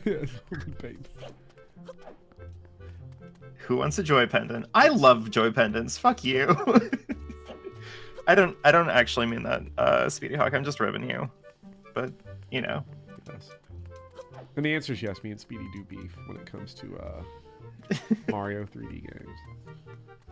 It's fine. I'll say this, I don't enjoy Mario. Don't enjoy Mario 64. Don't enjoy Mario Sunshine anymore. I love Mario Sunshine aesthetically. Have never been able to really enjoy Super Mario 3D Land or Super Mario 3D World. So like just the whole series now is just falling apart. So I don't want to play Mario games anymore because I'm afraid of losing the memories that I do have. Like, I have so much nostalgia for Mario 64 that I never want to play it again because I'm afraid of losing. Yeah, What understandable. Also, yeah, Speedy, unquestioningly. Resident Evil 4 is bad. It's interesting because Resident Evil 4 sort of... That's not the game that figured out the camera issue with like the right stick, but it certainly solved that issue. Not in the way that became the standard, but it solved it. Yeah, I actually genuinely fundamentally disagree with the idea that that RE4 is RE4's controls are outdated. I think that RE4 was built like meticulously around that control. Oh, it absolutely was. So to like change it or update it or remove it or replace it with something else would make the game worse. Like if they made RE4 remake in the same style that they made RE3 remake, the game would suck. Yes. And I don't know what RE4 remake is gonna exactly be like, but I am excited to see it, because you can get into a sword fight with the chainsaw guy. Yeah, I mean, that was the one move that they could make that did like genuinely give me pause. Like I was like, no, they can't touch the controls setup for RE4, or else the game would be worse. And they're like, okay, what if we did, but you also can get in a sword fight with a chainsaw man? I'm like, God damn it, you can't do this to me. Well, I was like, I was big on like, there's no reason to remake Resident Evil 4. Like, yeah, because you would just be remaking it in the style of Resident Evil 4. What's the point? Like, but with could you please come to the entrance of Dragoner's Cavern later? I'll explain everything then. Prince Kamali, where was he now? First floor. First he's floor. Like he's down like the long winding pathway until you reach a door that is that's it looks like it has teeth on it. Yeah. Oh, the item pouches are literally just ways to clean up the UI. Okay, I don't mind that. Yeah. Now. Because I mean, I wasn't angry before. I just thought it was funny that we had gotten multiple items to hold items. Yeah. Like, I don't know. It's one of those other door. No other. It's not going to lead out. Not that way. Okay. 2 doors that are all just going into the light. You don't want to go into the light. Kamali's depressed. Yeah. He's dark. He's edgy. He's dark and he's edgy. Yeah, I don't know. Remaking video games is such a weird thing. I kind of hate most remakes. And to answer your question, Danny Doyle, this is the GameCube version. Yeah. We're old school. Wii U emulation, really, even all that. If I had the Wii U version, I'd be playing that physically, but from my father, you got the Dragon Balls. Orb. Can we bully this kid and steal his orb? I'll take that, Prince. I wish. I didn't realize we were in an anti-remake stream when I asked. No, I don't think it's an anti-remake stream. I think I'm just being weird. Like, I think that the Wii U version of Wind Waker is probably a little bit better. Just because it's more convenient in certain places in ways that like Wind Waker didn't really need to be as tedious as it was in the GameCube release. But also, I feel like most people classify the Wii U port of Wind Waker as a remaster instead of a remake. Yeah. It's because it's still basically the same game. It just with like some cleanup on some mechanics. I think that's a remaster. Mm-hmm. Like a remake is like, I don't know, Final Fantasy VII Remake is clearly like a remake of it. It's a very different game. No, the fact that in Resident Evil 4 Remake the knife is going to be breakable and has like durability has me like Jordan Peele sweating. Thinking about I don't like that. Because Gaiden and Echoes. Like, that's another good example. No, they are changing the game. It's going to be a fundamentally different experience. How could they do this to a game that's only available on 35 different platforms? Yeah, that is something that does bother me. Like, you can get Resident Evil 4 fucking anywhere. Well, like, I'm pretty sure it has a Switch port. It does. I'm glad they're changing stuff. Like, I want it to be different because I don't want to just play Resident Evil 4 again. What was the location you said again? I'm not giving this to you. Okay, Danny, I think I think the difference between remaster and remake, as far as I understand, is that a remaster tries to leave the product mostly like the way that it was originally, but like cleans up some things and makes it look nicer. And remakes are like taking the central idea of it and kind of putting it into a new context. Correct me if I'm wrong. Like Fire Emblem Gaiden and Shadows of Valentia to borrow the earlier excuse example. No worries. I didn't think that you were yelling at me. Don't worry. But like, Shadows of Valentia is clearly like a remake because they've added new characters and they've added like new plot points and they've added new conflicts, new supports, new systems, etc., etc. Like that I think qualifies it as a remake, right? Yeah.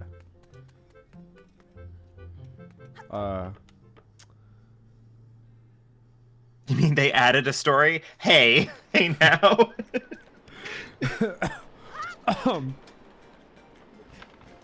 I can't believe that they went coup d'etat for nothing. This is what their precious coup d'etat got them. Okay, I need to investigate all the different exits here. Is that the exit we are looking for? I can't believe. Here's a potential hot Fire Emblem take, because this is what we want, right? This is why you brought me here. I really didn't want this, but I can't believe that everyone who's super excited to buy Shadow Dragon and the Blade of Light when they ported it to the Switch. Okay, so this was the way we came in. Played it for one moment, found out that the guy in the house in the first map of the game doesn't say "watch out for arrows," and then immediately stopped playing. That was me. Look, I was rage reading that entire translation. I was like, they took out the classic lines. No more watch out for arrows. No more take this silver sword. What am I supposed to do with this game now? How am I supposed to enjoy this piece of crap? There we go. How dare they? Yeah. At least they charged $6 for it instead of $60. Right.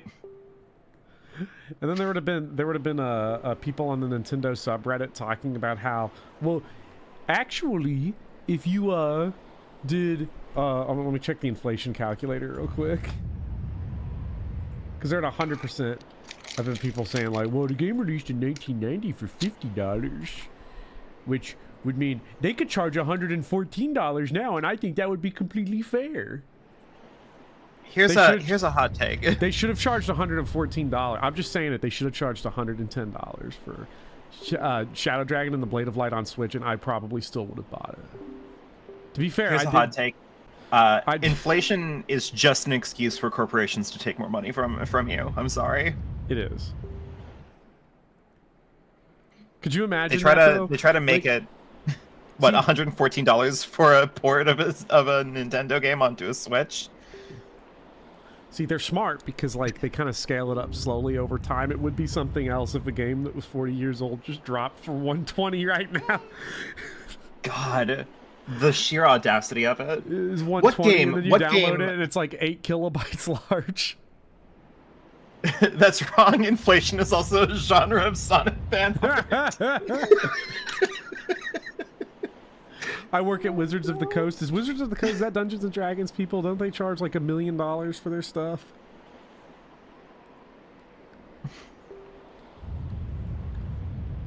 If I could get some wind, will you help me? Yes, throw people. Throw. Throw is a good Pokemon. I like Throw. Really? I like Sock. Sock. Sock. Like Throw is good, but have you ever socked someone? Like, that's satisfying. Yes. Oof. Let's try from up here. They're Bert and Ernie. Okay, let's wait for the wind. Look at the flags. Look at the flags. There we go. Chat is frozen in stream. Oh, good. Yeah, the stream chat, the chat overlay has been like bonked for stuttering. A while. Yeah. Wizards of the Coast decided to celebrate Magic the Gathering's 30th anniversary by selling 60 randomized illegal-to-use proxy cards of the original set for $1,000. This is not a joke. Jesus.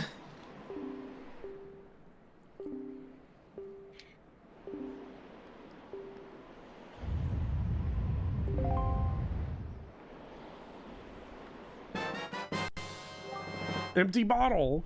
Another item to carry another item. And it's sold out instantly? Ah, that's depressing. For $1,000, doesn't surprise me. Don't tell me when I'm climbing Dragon Roost, it'll be our secret. Well, good luck. Alright. Is it good for water? Let's, I don't know. My mom, like, has been on a warpath of selling all of our old Pokemon cards for, like, kind of a filthy amount of profit, depending on the card. Yeah. Oh my god, that was horrifying. Link screaming when he touched the steam. It's moments like that that I really like Wind Waker. Like, I don't know, they gave Link a lot of, like, I love it when he's in pain. character. I love it when he suffers. Yeah. Okay. Do I water the plant? Oh, that's You sure do. button. Yeah. That's how plant work.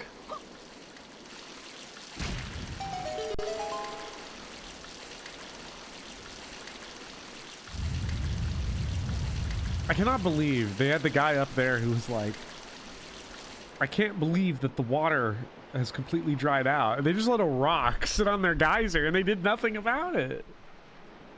How could they? Well, unless I read it Bonfires wrong. are- Maybe they wanted the rock there. Maybe we just fucked their shit up. The bonfire. Well, it made a pretty nice Zen garden at the did. bottom. You know. Ooh, water orb. I guess we drown if that goes down. Yeah. What was I gonna say? Oh, I think that if they could get away with selling any ported game for $120 onto the Switch, I would say that the one that they'd have the best chance of getting away with would probably be Path of Radiance. Just because being able to buy it for $120 is a steal. Oh, don't worry, guys. The game's on sale. We're only charging 100.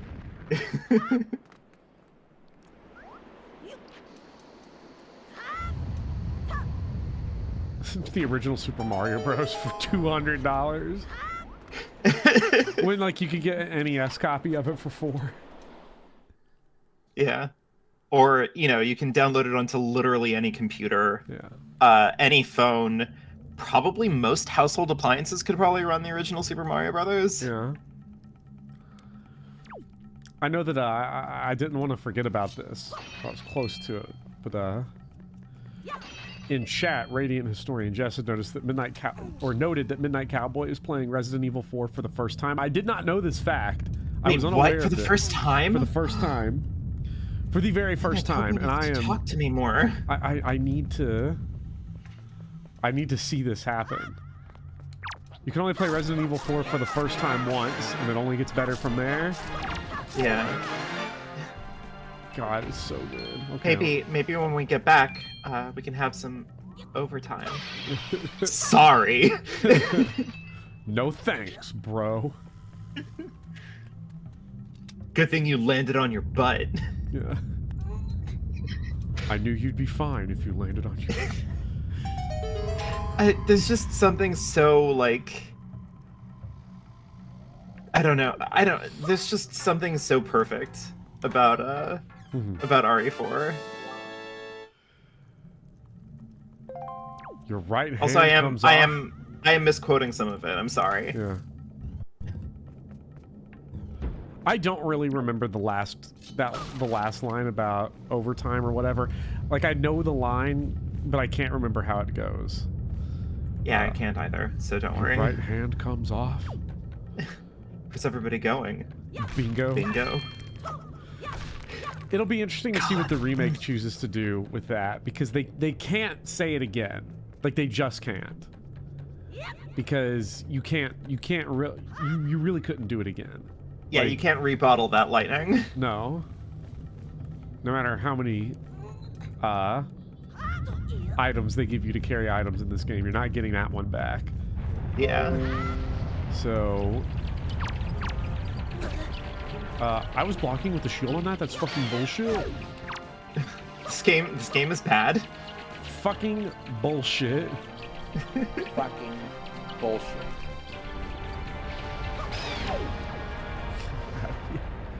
Still trying to get a firm grasp on the controls. It's not exactly... For sure, I'd pay $120 for the Goncharov NES game. Oh yeah, well sure, if it's a classic gem like Goncharov for the NES, like... I love Goncharov. Do some sick Dark Souls parries. Oh yeah, all that water. Wait, water? What happens when we throw water on lava? I mean, in that small forms quantity, mushroom. I'm assuming in that small of a quantity, Nothing. nothing. The water would evaporate immediately. And that would be that. It's magic water. We Gonchin? Oh, we Gonchin? Movie Twitter has been toxic forever. I love the scene in Martin Scorsese's Goncharov when Goncharov says it's Gonchin time. Yeah.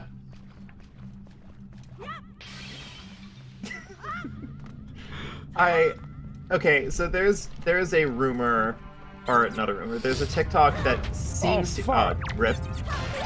There's a TikTok that seems to be of Martin Scorsese's daughter texting him about Goncharov, and Martin Scorsese responding, "Oh yeah, I made that film like years ago." Yeah. And I don't care if it's not true. I explicitly choose to believe that that's true. I just that have Martin Scorsese's just like in on the joke. See, I would love that, but also like to imagine that Martin Scorsese knows what an internet meme is crazy thought to me. It is terrifying. Yeah. Because if I were Hey, him, I would stay as far away from the internet as possible. Oh, sure. Nothing good can come from when your being name on the becomes internet. synonymous with discourse. Just get me away. Fucking, it's difficult. Like, it's not a good idea for me to be on the internet, and I'm nobody. He's either in on the joke or it's early onset dementia. Oh, Poor guy. yeah. Oh, Oof. These fucking slimes can kick your ass. These slimes are good. And they move too. That's the other problem. Oh, they schmoove. They're schmooving. No, get the jelly. Get the fuck. It's okay. Get the heart. No. The controls. I'm not used to them yet. That means the game's bad. What's in the box? Ooh. It's fine. I've literally never used Choo Choo Jelly for anything. I don't know what it does. You turn it into potions at the potion seller, but like, why would you ever do that? In a game like this where they just drop health for you all the time.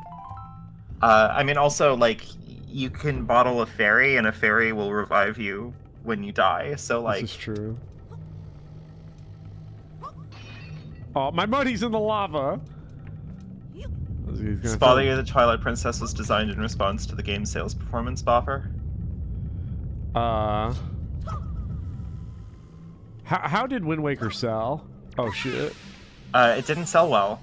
Really? Well, I would have don't thought know, just by sheer force of being a Zelda game, it would have sold well. Because I would have imagined the people mad about the art style would have just been like, your modern day nerds on the internet. I don't know, actually. I don't know. I assumed that it didn't sell well because, like, you know, it's a GameCube game and everybody was mad about it because they had that one trailer for a dark, edgy Zelda, and then they came out with this. Sorry, the darkest Zelda. Zelda's never allowed to be edgy when your main character wears this outfit. Yeah, and I guess, yeah, the GameCube does obviously pull cells. Yeah, I don't know. I really don't want to Twilight run Princess all the way was back the to launch that one title for the door. Wii, if I'm not mistaken. Right, I know that it wasn't a trailer, it was a showcase for GameCube, but, like, do you think that there would be a lot of, like, really tech-savvy, like, youths who saw that and didn't think that that was going to be the new Zelda game? Like, come on. You can hit it with the pot, I just missed it. I wish I could lock on to it. Come on, how's that count? Feels like it hit. That felt like it hit. That felt like a hit. These are like, this is Dead Space. hit boxes now. There we go. There we go. Wind Waker sold 4.6 million copies, far below the 7.6 million set by Ocarina of Time. And it's not a... what were the overall sales between Nintendo 64 and GameCube? Out of curiosity. Because it's not like the... it's not like the Nintendo 64 was a hot seller that would have just moved games by, like, sheer install base. Like the way the Switch will. Hmm.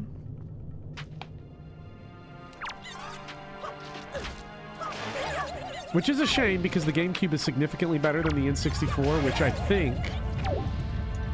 Yeah, I can't even, like... I can't even pretend to, like... contest that. The GameCube is so much better than the N64, I'm sorry. I'm just gonna say that, I don't know, I guess we're in a negative day today. Speedy set the tone. Which was... I think the Nintendo 64 might be Nintendo's worst library. Man, probably. It's pretty bad. It's pretty weak. And 64 does have Star Fox. This yeah, is true. but like. So does the Wii U, and everyone loves that game. The GameCube has Star Fox. What was the name of it? Star Fox Adventure and Star Fox. Star Fox Adventure. Yeah, the other one, like I played the other one. I never played Adventure, but I have played the other one. Oh, Star Fox Assault, or something like that. Yeah. I actually liked Star Fox Adventure. I'm sorry. I wasn't good at it, but I was fond of that game. I'm sorry. I know that makes me like a fake Star Fox fan or whatever, but like, who cares? Oof. Sorry. Goodbye. Star Fox Adventure is a mess. Oh, sure, but like, I didn't say that it was good. I just said that I liked it. The Wii only had like 4 games worth going back to. Well, let me think. Well, you got good games on the Wii though. You got Mario Galaxy 1 and 2. Rhythm Heaven Fever. Easy. I've never played that, but I'm just gonna take your word for it. Heaven Fever is great. Zack and Wiki was a good game. Obviously, I mean like No More Heroes. I mean now that's on everything else, but like there was a good decade where you could only play No More Heroes on the Wii. There was some good games. Platinum Games got their start there with Mad World. Radiant Dawn is good. Radiant Dawn is a good game. As one of the few people in the world, I think, who actually like Part 4 of Radiant Dawn is a good game. There's a Metroid Prime 3. You can play the bad one. Ooh. Now that's an opinion. Is it? No, I don't think so. I was gonna say I thought everyone didn't like that game. Like here's my progression. Here's my progression of through the Metroid Prime series. Metroid Prime 1 is great, but I got too scared during one of the missions and I stopped playing it because I was a scared little baby. Metroid Prime 2 I think might actually be I don't know if I can say better than Metroid Prime 1, but definitely like a really well put together sequel to an iconic video game like Metroid Prime. But I played even less of it because it was way scarier and I couldn't handle it. I've only played 1 and 3, and I've only played them on the Wii because I have the Prime trilogy, but I never played. It was absolutely the Chozo Ghosties. Yeah, those things freaked me out. I never played I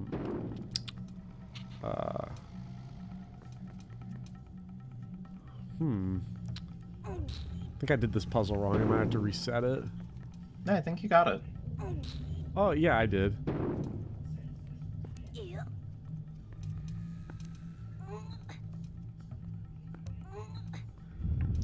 I just remember in Prime 3 having to like open a door with nunchuck motion controls. And being like, oh god, yeah. Fucking Christ. Being like, welcome. I don't know. Metroid Prime 3 is interesting. But I didn't stop playing it because I was scared. I just kind of stopped playing it because just kind of stopped thinking about it. If you spread bait near their nest. Bait? I don't have any of that. Could you And buy besides- some already? I think you could. Yeah, you absolutely could have. Oh yeah, because the guy who sells the items like right at the starting village. Yeah. What was I gonna say? Oh, and besides, Metroid Prime is iconic because, as we all know, Tommy Tallarico worked for 5 years on it, hand in hand with Shigeru Miyamoto. Oh my god. That is Sorry. internet discourse. Oh, you fucking rat, piece of shit. Opinion on Phantom Hourglass? I like Phantom Hourglass. I like... Okay, I know... Phantom Hourglass is like, okay, what was the big criticism of Wind Waker? It was tedious. And they were like, oh, okay, so people wanted more of that, right? I guess. I don't know. I thought that Phantom Hourglass was cute. Like, I'm not gonna go out of my way and say that it was, like, great or iconic or whatever. I thought it was cute. I liked drawing on maps. I thought I liked it. It made me feel happy in a very, like, uncomplicated way. Yeah. Now, it's been a long time since I played it, so I don't remember exactly, but I feel like that's a game where if that central dungeon you keep going back to was recontextualized better on each revisit, it wouldn't be so bad. Yeah. I might also have been, like... I might have also been, like, able to handle it more because I like Persona 3, and Persona 3's entire thing is that there's one dungeon in the entire game. Well... You're like, well, I like the Persona games, and their whole gimmick is that they're bad, so I could really get into Phantom Hourglass. Yeah.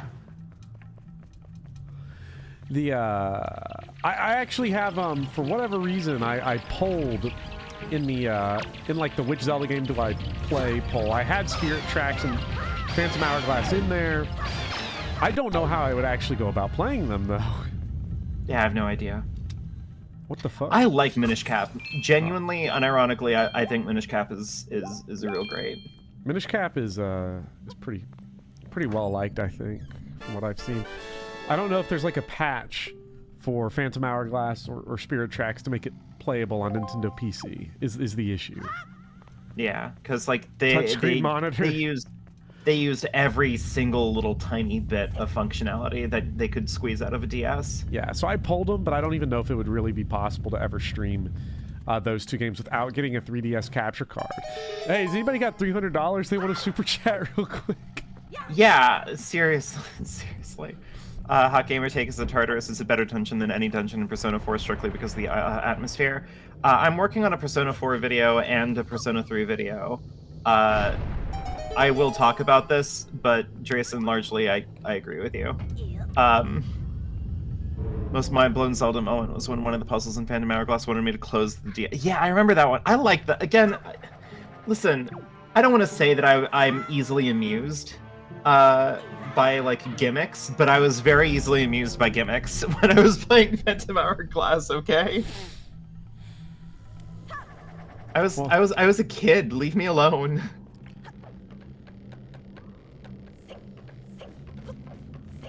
Were you impressed by the gimmicks of Skyward Sword? Can I make this toxic now? Jesus, you really went for the throat on that one. I liked bowling bombs. That was cool.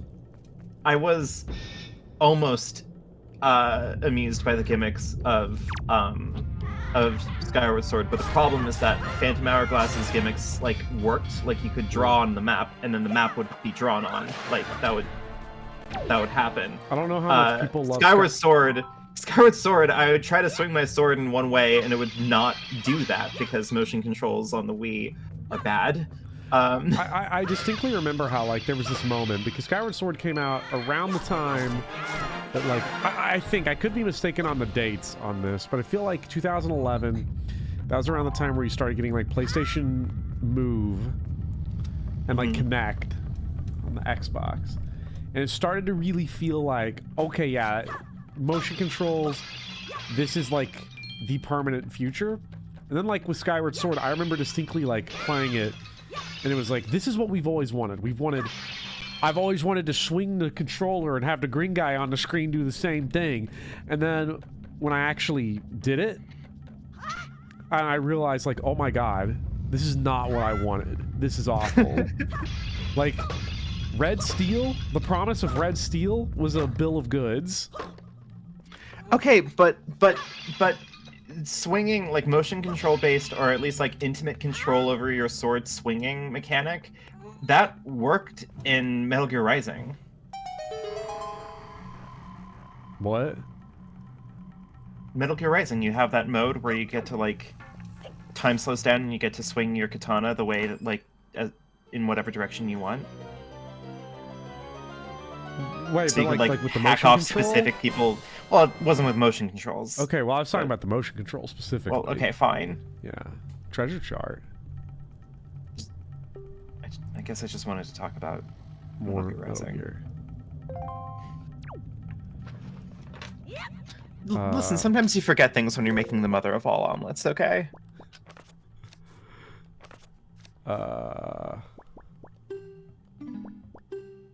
Wait, I'm confused by this treasure map I just got.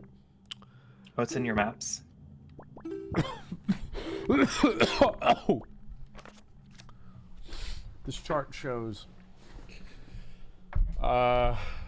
open the sea chart with up. So I guess this is just for when I'm sailing. Toxic. Speedy Hawk, I'm here. Why do you want to be toxic around me? Bobber, this is what happens. I make one hater video, and now look at me. One hater video. Yeah, one hater video. What are you trying to say? I am excited for when patrons inevitably vote for Skyward Sword at some point, and then I have to actually go buy it again a second time because I'm not playing it on the Wii. Damn. That's just not happening.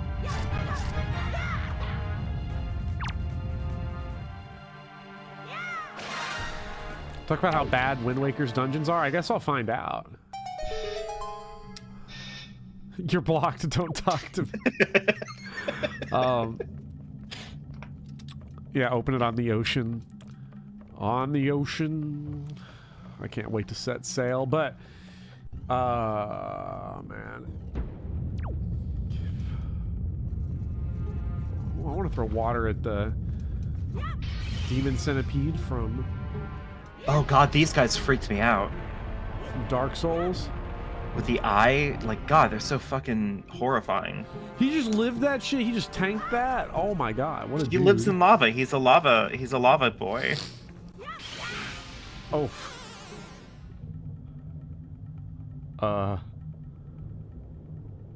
Okay, so here's my guess. Okay. You knock him out, kablam. Mm-hmm. Uh-huh. And we carry the water over. Uh-huh. And we freeze the lava pillar, and then and then you fall into the lava. Yeah. Yes. Well, I think I'll get to it. Centipede Demon is the worst. I hate Centipede Demon.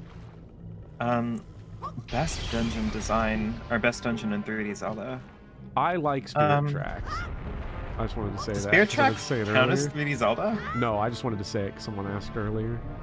I did not like Phantom Hourglass, but I did like Spirit Tracks. Again, I want all this to be clear that this is with the asterisks of in my memory from when I was 13, and I am now like a grown-ass adult. So. Yeah.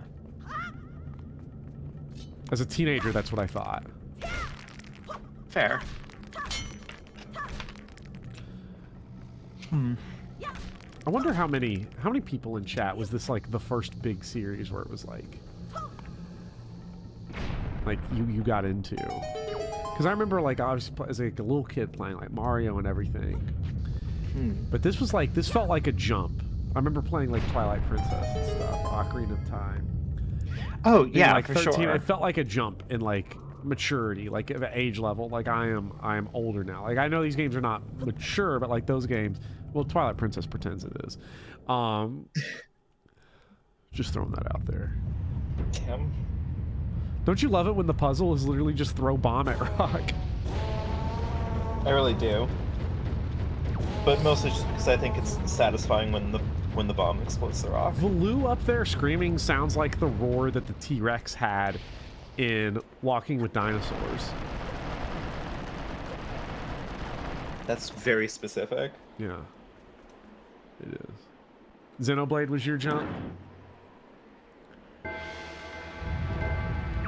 I mean, Zelda definitely was for me, because I don't know if I got the same kind of like gravity and weight as I got from Zelda that I got from like Pokemon. Because Pokemon was probably the first series that I was like genuinely like committed to playing. But Pokemon is also like literally like very aware in the fact that it's like a game for children.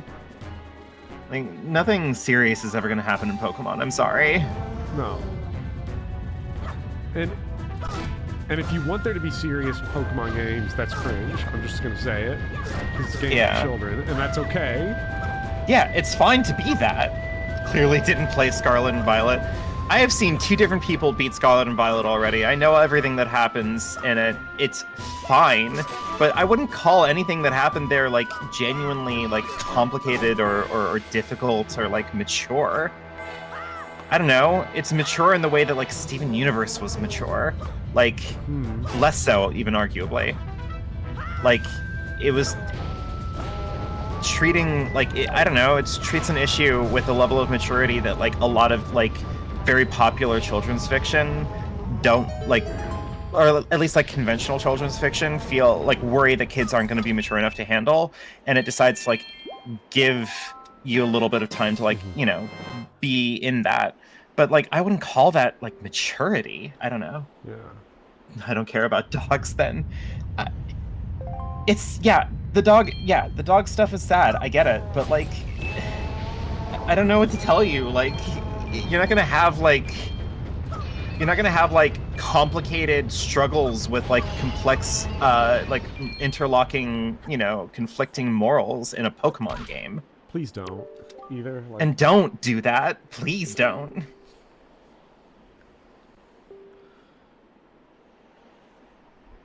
I hate that like I'm indulging it right now, but like I don't know for me if there's anything more tiring in this world than Pokemon Discord. It's so exhausting. It's exhausting just to listen to.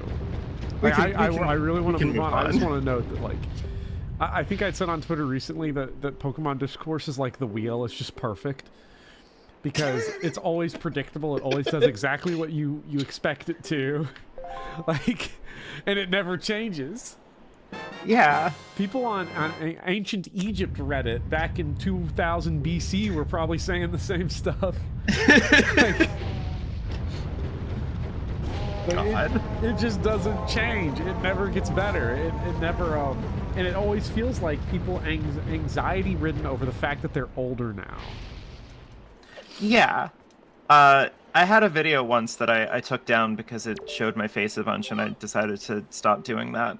I had a video once that was basically like just expressing that one anxiety, which is that like I revisited Pokemon Gold and it didn't feel the same as it did when I was a kid.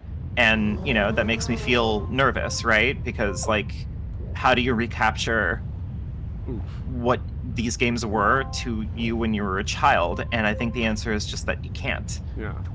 And that sucks to hear because, you know, you don't want to lose things. You don't want to lose like fond memories of stuff, but like it happens. It does. And it's like, you know, it's okay to move on. Yeah. And it's also okay to just fucking enjoy them anyway. I'm enjoying playing Pokemon Violet. Like, I don't have to like explain how it's secretly good or whatever. Like, I'm having a good time. Who cares? I feel like my version of that Utopia meme is if millennials would get over Pokemon and Harry Potter. Like, because obviously regardless of any of the baggage that comes with Harry Potter because of J.K. Rowling and all that kind of stuff, if you just sort of focus on the fact that the amount of people that I've met in like college when I was like in my master's program and different stuff who were Like Harry Potter was legitimately like the only books that they had like ever read, and they never moved past like YA fiction. It's like it was kind of cringe. I'm just gonna say it. Yeah, it sucks. I feel like my other than Pokemon to get excited semi-eternal Harry Potter hot take, or cold take, because it's just what the way it is that like J.K. Rowling really fucked up by going like full like gender critical turf BS, because like she could have just been an iconic children's author for the rest of her life and made more money than the Queen, and then like years from now we would all have like the discourse about like, oh, some of this Harry Potter stuff is like, you know, kind of fucked up when you look at it like that, and then we'd all go, oh well, you know, product of its time, blah blah blah blah blah, and we move on, right? Yeah. That'd be the end of it. Congratulations, that's the discourse in a nutshell. But no, like she had to like go out in public and be like, actually, I think that all trans women are secretly men who are also destroying women or whatever. And now everybody's like, oh, okay, well, while you're here, like, can we talk about some of the stuff that you wrote? Like, oh, that's right. She does have the one like the name of the one Asian wizard school. Oh, something I just remember from the Sean video. The one wizarding school. Can we just talk about like the one wizarding school for all of East Asia that is set in Japan, and it is, and I'm using her official pronunciation for it. Please, like, don't tell the Duolingo owl that I pronounced a word in Japanese like this. But she pronounces it Mahutukuro.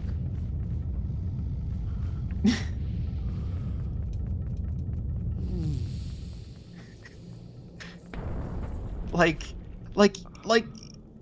her life didn't have to be like this is the problem. This was a choice.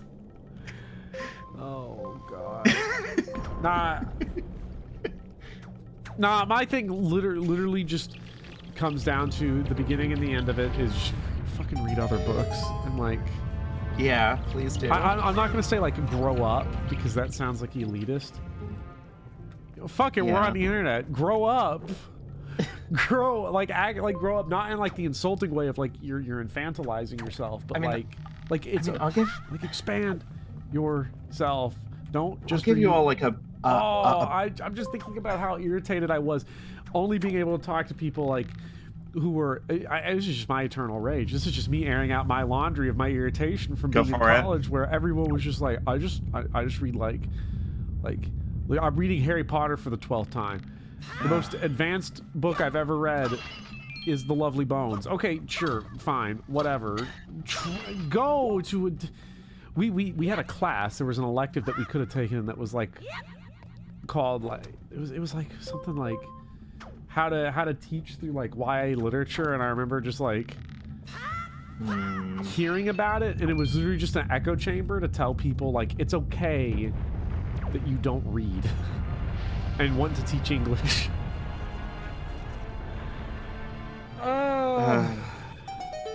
That's depressing. I was gonna say like I could throw people like a real like okay, I see what you mean. Over the plate no-brainer second book that they could read if they really miss Harry Potter. Like just read The Magicians by Lev Grossman. It's basically Harry Potter, but like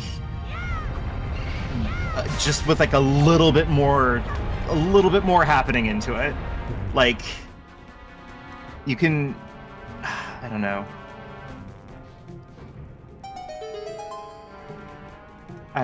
I'm depressed now. What are some books I personally recommend? Asked Marion Barry. Well, it definitely depends on what you're like looking for, because I'm not gonna, go full force into William Faulkner. or someone that's like Sound and the Fury. Like, it does depend on what you're looking for and where you kind of.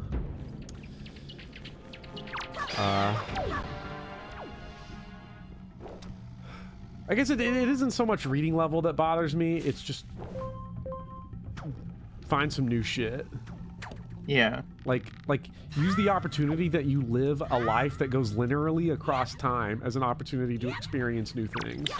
I genuinely had a great experience. I was taking like an AP English class back when I was a youth, and it made me read The Bluest Eye by Toni Morrison, and like that book literally like genuinely changed my perspective on a lot of things in the way the world works. Like I don't know, start with her. She's a great author. Toni Morrison is great.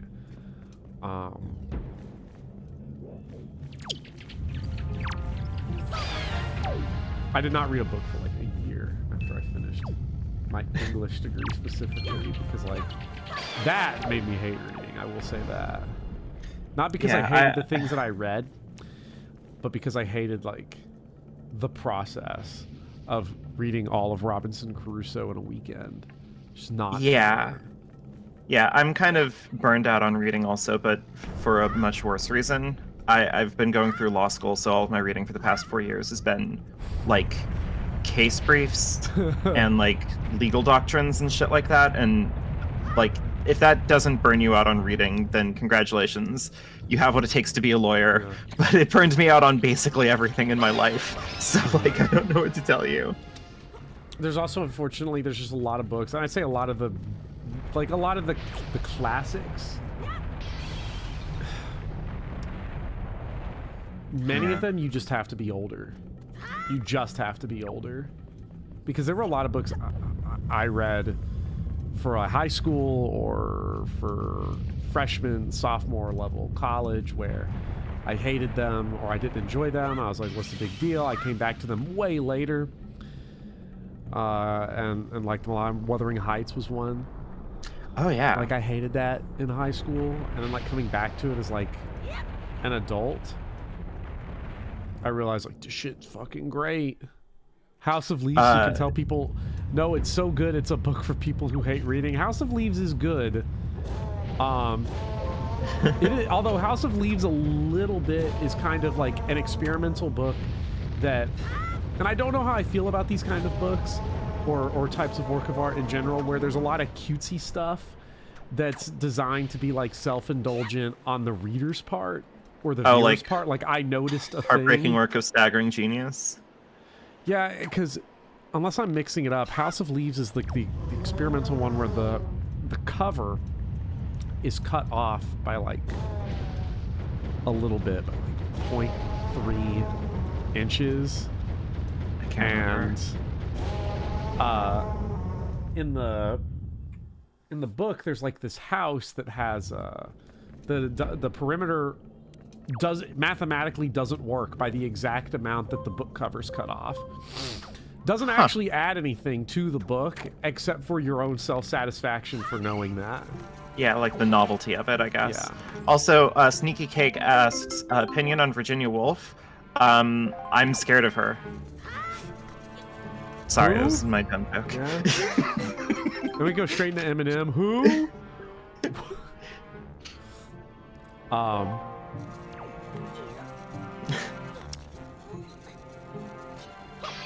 But yeah, like recommending Toni Morrison's a good place to start. Yeah. For if you want to read classics, Frankenstein I think is a great starting point to try to really get into that, because it's short. It's Where Am I? Where's that fairy? Give me that fairy. Get over here. God damn it. No joke. I genuinely like. I generally liked reading Bram Stoker's Dracula. Bram Stoker's Dracula is very good. It's not Frankenstein good, but it is up there. No, definitely not Frankenstein good. But like, yeah, it kind of slaps. Catcher in the Rye is not a bad read, but holding it up to a 17-year-old and screaming at them, appreciate the geniuses. It's Teaching reading is a very difficult thing. Catcher in the Rye. Yeah. I've really been trying a lot of different ways to like get it across. Like that reading is good for you.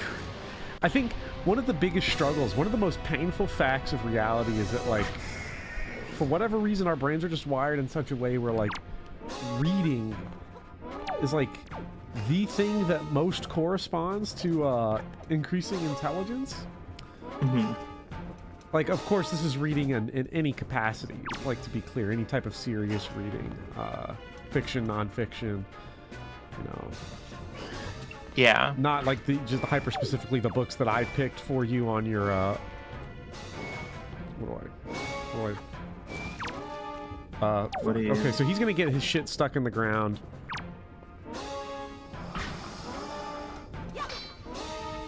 He's gonna shoot you with fire. Ooh. Wait, can I, when I'm locked on, am I allowed to use this? Yeah.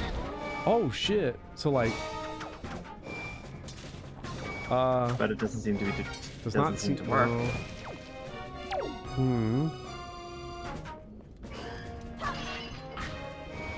Listen, we do love our sad bugs stuck in volcanoes.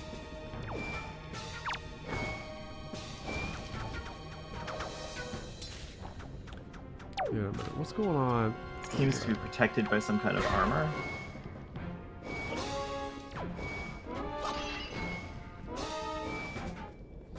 And also, in classic you and I fashion, I'm not going to tell you. What the fuck?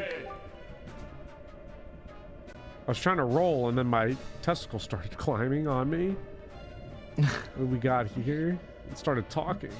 It's important to get a firm grasp of your surroundings. Well, swing in favor. Yeah, okay, we're making the pun, sure. I get that it's gonna have something to do with the grappling hook because it's Zelda, but what is that up there? Fuck off, asshole. Ah! Ah, we're gonna pull... Oh, we're gonna... Ah, I see. I see. Let me rotate myself here. Firmly grasp it.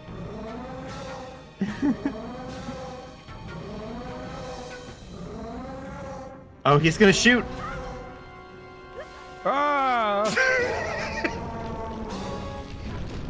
Link heavy as Wait, fuck. well, hold on. I'm so confused by what I...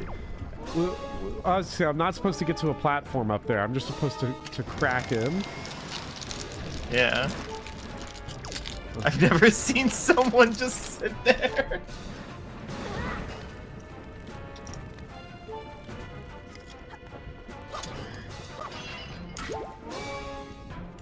Aha! I need to readjust my controls so that my X and Y buttons actually map to what the GameCube's was. You're using the GameCube controller, right? Because this is all original hardware, This is all right? original hardware. I would never download this game off of a website.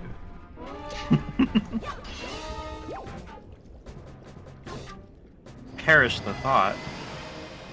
Bozo, see, I already know what I'm doing now. Where's his tail? You wouldn't download a car.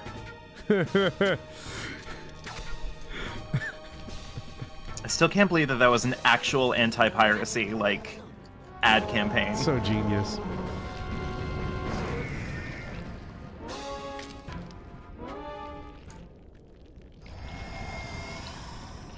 You wouldn't download a dragon?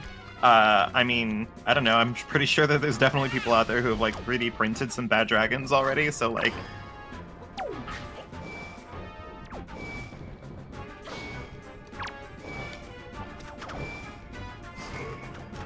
Aho!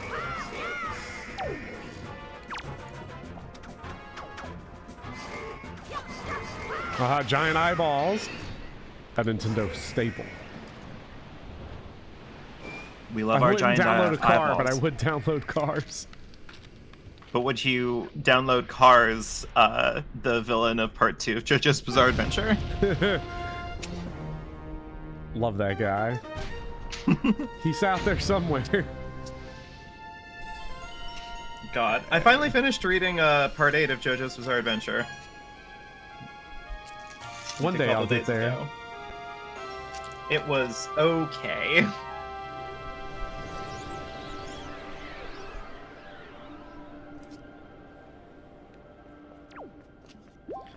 Ah, 3-heart challenge maybe? Ooh, are you? No, No, of course not. Of course not. I can't. In a game where I can't even differentiate between the X and the Y button. The last thing I need to also be doing is getting one shot by every late game enemy. Yeah. Did Part 8 end? I think so. Yeah, no, it definitely did. Part 8 was okay. Not my favorite. No one answered the question before. Oh no, what did you ask, Speedy Hawk? I'm scrolling through chat. Oh, is this game called Wind Waker because of the baton? Yeah. I thought the Wind Waker was the baton, yeah, isn't it? Well, yeah, it's because Link is the Wind Waker. He wakes the wind. That's dumb. You're dumb. That's dumb. Link's dumb. No, you're dumb. What a loser. That were me personally. I wouldn't put that green uniform on. Yeah, I'd say no thanks. That's the Bitch. I will say, as a teacher, that is the thing I hear more often than anything else. Is you reading a book or reading a short story, watching a movie, whatever. There's like, I don't know if it's just being 16 and not knowing, like not having like developed a full sense of like empathy or like the ability to think from another perspective. But almost everything is now. If that were me personally, I wouldn't. Yeah, let that actually. Someone. Yeah. If that were me personally, I would. If I were Odysseus, if that were me personally, I wouldn't let the fates talk to me like that. I think my favorite part of like if that were me personally discourse, or like the people who make those claims, I need to stop calling everything discourse, and it's gonna psychologically destroy me. But the people who say that shit, like, my favorite part about it is that like so often they don't realize that they're making these decisions or they're saying that they would do these things because they have the full context of the situation. Like, yeah, if I was Odysseus, then like, you know, I wouldn't fucking go to that war because like, look at what happens to my wife when I go to that war. It's like, yeah, well, Odysseus didn't know that. Like, what the fuck are you talking about, man? Oh no, with kids specifically, they'll say like, now if that were me personally, I just wouldn't have got killed in that war. I just wouldn't have got killed by the Trojans. I'm built different. If that were me personally, if I were the, you're learning about like ancient Egypt now. If that were me personally, I wouldn't have let Alexander the Great come in there. Oh yeah, yeah. Who was gonna stop him? Well, if that were me personally. It is very important to show that you're smarter than a fictional character. It is true.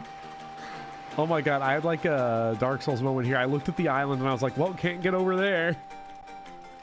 Shine, also Odysseus did try to not go to that war. Yeah, well, if I were Odysseus, I would have tried better. So... Moves to up, left, right. Let's try it. Not an ego thing, but...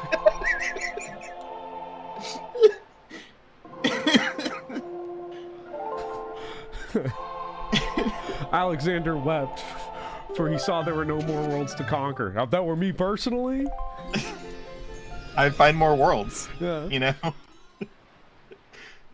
He only got Greece? What a bozo. Humans are like 4 feet tall back then. Also, I saw you in the chat. Hi, Iron Colon. We were just talking about how great you are. Yes. Iron Colon got a full dose of if that were me personally discourse when I was going through all the great examples. I think my favorite one was somebody asked me, they were like, Mr. Bopper, are the Beatles dead? And I was like, 2 Beatles are alive, 2 died. George Harrison, you know, he died of like cancer. John Lennon got shot. And so I was like, now, if I were John Lennon, if that were me personally, I wouldn't have let him do me like that.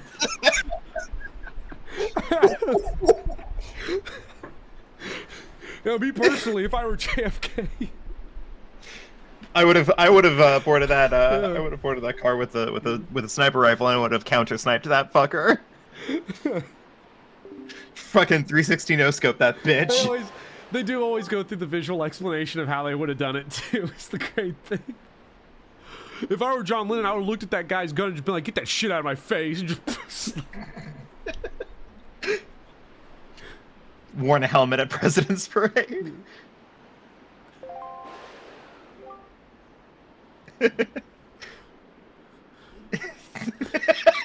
Oh.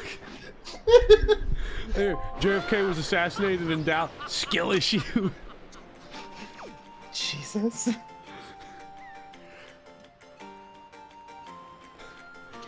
Yeah, I don't know. I always kind of tried to troll my history teachers whenever they tried to do the like, how do you think you would do in the Holocaust if you were a Jew in the Holocaust? Oh God.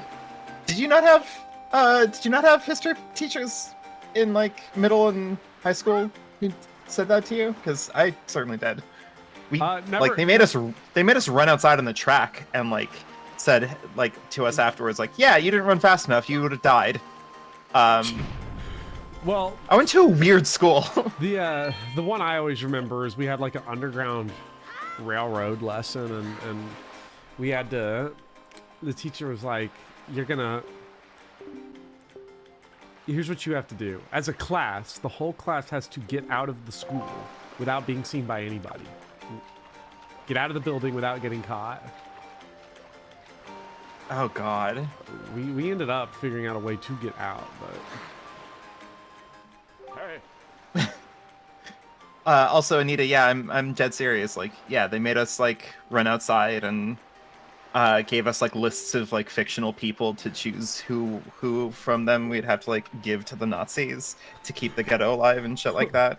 Oh, I remember when I was in class, we just read Diary of Anne Frank, and that was it. They weren't like, all right, now we're gonna run outside and we're gonna role play. We're gonna role play the firing squad outside. Yeah, a little bit. I just completely. So I don't know. I thought about this stuff a lot. How old am I? Because I'm 30 years old. I was in I went into high school in 2006, so I was in middle school from 2004 to 2006.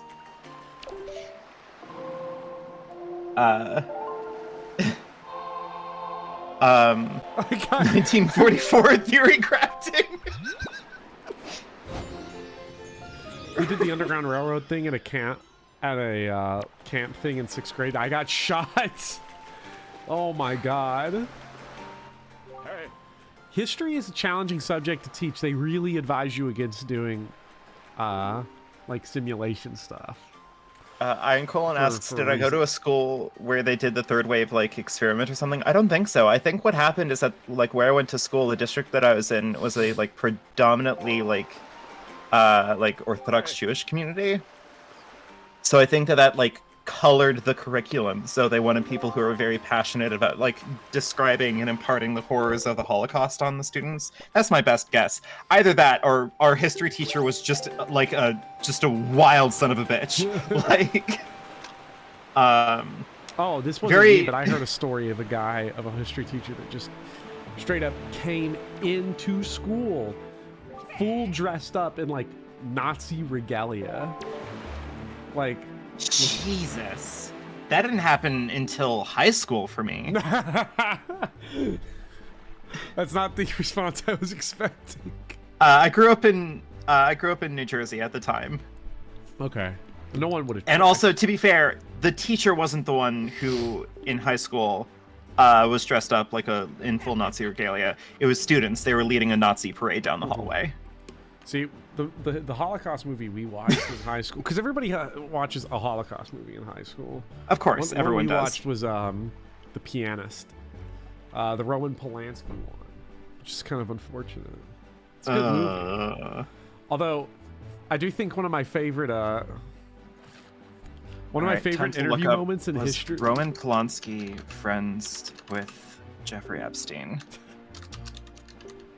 You keep talking. Okay, I was gonna say one of my favorite interview moments in history is Charlie Rose and Roger Ebert, where I'm sure we all know what Charlie Rose did, and he's like talking to Roger Ebert, and they were talking about The Pianist, and Charlie Rose says, "Now I don't get why Roman Polanski just doesn't just put the whole thing behind him and just come back to the U.S. to keep making movies." And Roger Ebert's like, I feel like he'd have to go to jail if he came back. There's a legal issue there. Yeah. Charlie Rose is like, basically says like, I don't see what he did as being that bad. Roger Ebert has to just be polite for cable television. He's like, oh, basically like Nathan Fielder. Oh, okay. Jesus. How grand. Yeah, no, our high school Holocaust movie was Schindler's List. Yeah.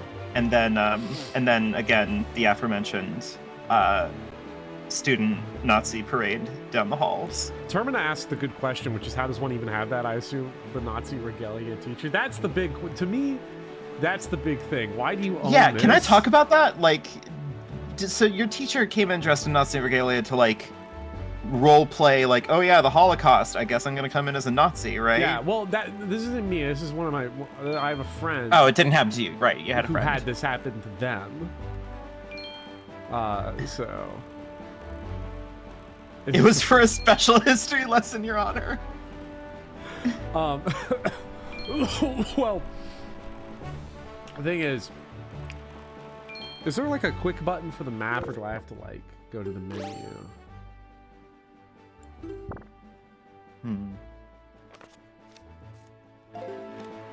Okay. See, we're just heading straight south. I need to get wait, can I see charts? It was ironic, Your Honor. Wait, I don't know. I think the worst thing that my high school history professor said to us about World War II was we were talking about dropping the bombs on Hiroshima and Nagasaki, and she did like the whole like, all right, so everybody in class raise your hand if you thought that was a good idea, and like all of my like classmates raised their hand except for me, and she's like, okay, who all thinks that it was a bad idea? And I raised my hand alone. And she's like, why do you think it was a bad idea? And I don't know, at the time I was probably like, I probably said something kind of naive, like, well, we should have just kept it to a military conflict because like soldiers agree to fight wars and know that the risk is that they might die. So wiping out a whole bunch of civilians seems kind of fucked to me. And her response was, well, it was either us or them. So like, we didn't have any choice.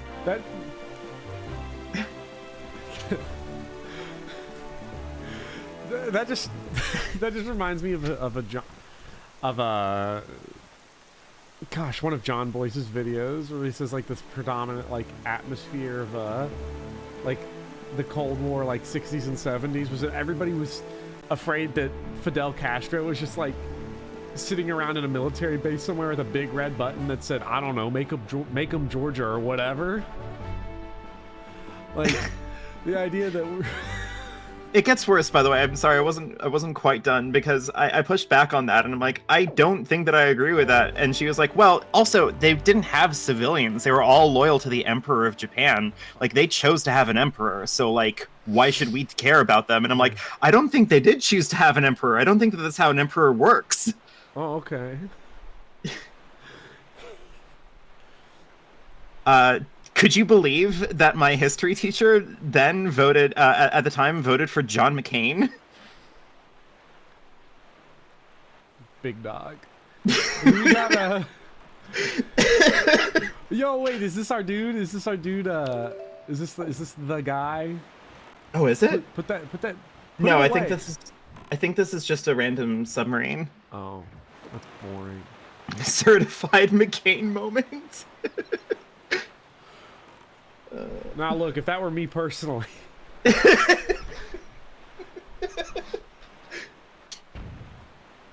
Oh God. Well.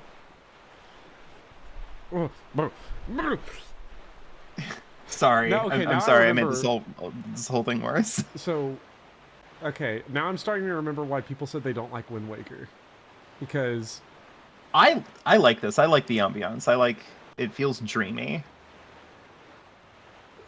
I do too, in a sense. But also, I see that fish flopping out there, and I'm like, oh, I don't have any bait. I need to go buy bait so I can fill up my map. It's not good enough to go there. I gotta feed a fish. I gotta feed my fish, and then he'll tell me. And he'll give me that ship. He tells you goofy things about the islands that you visit. Yeah. When are we getting Fire Emblem Boat? When my secret game project finally goes public. That's when we get Fire Emblem Boat. I feel like we already had Fire Emblem Boat. There have been a lot of boats. Isn't Shadow of Valentia kind of Fire Emblem Boat? Like, I feel like you spend a lot of time on boats there. I love how Act 6 is like, you know, we felt like you didn't have enough boats during the main game. Yo, Beetle, I mean, to be fair, it seems like Shadow of Valentia was, hey, what if all of our worst map designs, like worst map hazards, just were in one game? Like, what if we went to a desert and then we went to a swamp and then we went to several boats and then we went back into swamps and we stayed in swamps kind of just for the rest of the game? Celica did some certified boating.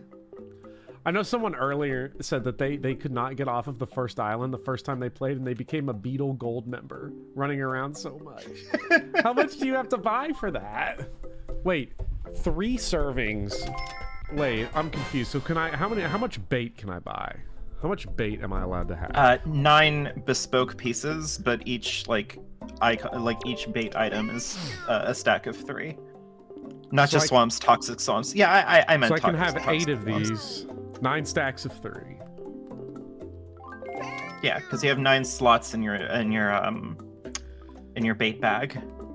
Okay. Where does this go? Yeah, with infinite spawning enemies in deserts and swamps. Yeah, Shadows of Valentia, like, honestly, I think that it's genuinely fascinating how much people like Shadows of Valentia, me included. Like, I also like Shadows of Valentia, considering like how many horrifying decisions they decided to put in that game. I don't know, it's wild. Bye. It probably makes sense, I would imagine, to just fill up on these, because I'm going to use them anyway to fill out the map. Yeah, until you need that one Hyoi pair. Okay, I'll keep room in case I need a Hoi pair. Oh, yeah, to be fair, the art is good, the music is good, the voice direction and the voice acting in Shadows of Valentia is top tier. Like, I'm genuinely shocked at how good. I am very glad, by the way, that Speedy says that this entire series is just me gonna be slowly realizing that he was right all along on Wind Waker. Oh, no, Bopper. Don't listen to the devil. Look. Aw. Deku. Do we got sticks? Aw, they're not collectible sticks anymore. They're strictly stick you can pick up, but not stick for inventory. That's lame. Context sensitive stick. Context. Well, it's because Give me that. It's because the stick is the dominant speedrun strat for Ocarina of Time. You kill Ganondorf with a Deku stick. Yeah. Speedrun's crazy. You just warp through the bottom floor of the first area in the game and just be like, I am now in the boss room. Yo, wait, item? There you go. There you go. Running around and grabbed almost nothing. You enjoyed You SOV like 10 times more when I learned about the Draco shield thing with the Say. What? Is there like a Is there a strat trick? to like get the Draco shield that early? I've never gotten the Draco shield. I don't think. Because here's a hot take. By the time you can very reasonably get a Draco shield, arguably shields have just been outdated by then. Yeah. You know? Like, I don't know. Maybe I'm bad at video games. In fact, I almost assure you that I'm bad at video games. I never saw but like do it. But like shields at that point in time, like you have all of the strongest weapons in the game that give you crazy critical hits and combat Not arts. for magic and... users. Well, So yeah, but you had become a tank. rings. Like you had mage rings and wizard rings and rings that extended your magic range and gave you tons of magic. Like there's just so many things that you could be doing rather than sitting around and tanking things with a shield. I don't know. Like end game. Remember, end game. Like early game, yeah, shields are fine. I'm talking end game. It's cool is my point. Oh, okay. Well, that's fine. That's fine if it's cool. No, hold on. Wait, actually, everybody, hold on. I got distracted from the thing that I was actually trying to say. Is an early game Draco shield good? Is the thing that I'm asking. I don't care about like, I don't care about like late game. I brought up the late game stuff because I'm like, oh, by the time I got my Draco shields, late game, I kind of just didn't really bother to use it. Wait, do you I like automatically get the Draco better. shield? No, you have to kill Jeddah. Fuck. That's right. I never bother with that. It crap. virtually makes you invincible. All right, cool. Then maybe next time I play Shadows of Valentia, I'll kill I feel Desai. like if you grind long enough to be able to kill Desai the first time, you're like probably in that amount of time you probably could have just beaten the game. Oh my god, Bobber, you don't... the first time that I tried to play Shadows of Valentia, like my very first playthrough of it, I thought that what I had to do in order to... Because I'm one of those people who don't promote people until they hit level 20. So I thought what I had to do is I had to get all of my villagers to level 20 before I promoted them. Oh god, I did that too on my very first playthrough. Well, not all the way to level 20. Eventually I got the point. I got the message. When they're getting like 20 XP a kill, I'm like, I think this is not what I'm supposed to do. It was like a 30-minute boss fight. See, it just seems so tedious. Yeah. There's floor tiles. The floor, it's made of floor. How'd you do it? Yeah, eventually I kind of got the idea that it's like, okay, a good level up in Echoes is like 2 stats. You gain 2 stats, and they're like, holy shit, like you gained something out of this level up. Isn't that cool? And I'm like, okay, I get it. Like that's why the bases are a little bit higher for like the promoted classes. You're just supposed to promote as soon as possible. Face tree. I am excited for when we have some ranged combat. I guess we already did in Zelda. the hook, yeah. Yeah. I will say, this is a much worse Deku Tree. I liked Ocarina of Time's Deku Tree way more.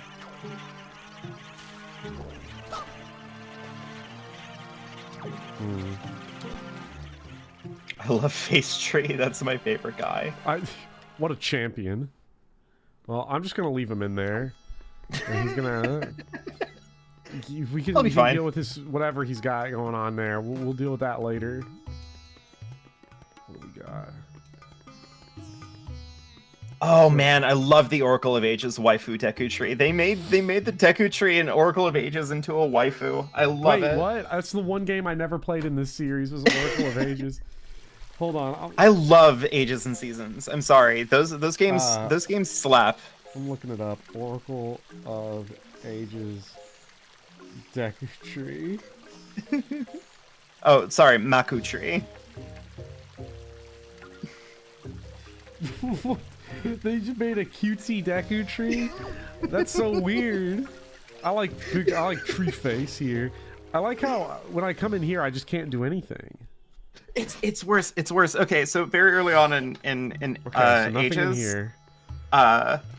Very early on in ages, she's a tiny little babby, and you have to like save her from a bunch of like random enemies, and you save her from a bunch of random enemies, and then she's like, I love you. I'm in love with you.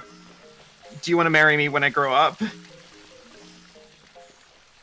So like the Maku tree just has like a crush on you the entire time. It's perfect. Yeah, just... Oh, okay, he looks better. Oh. Oh, he's back to not being good. Ooh. The 3 houses time skip before it was cool. Wait, hold on. Wait, are you accusing... Hold on. Can we accuse Oracle of Seasons of grooming the Maku tree? Oh, God. Oh, no. Wait.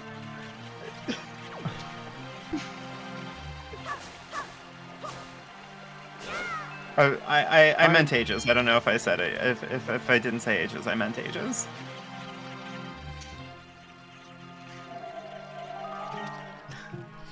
See, what are they gonna tell me?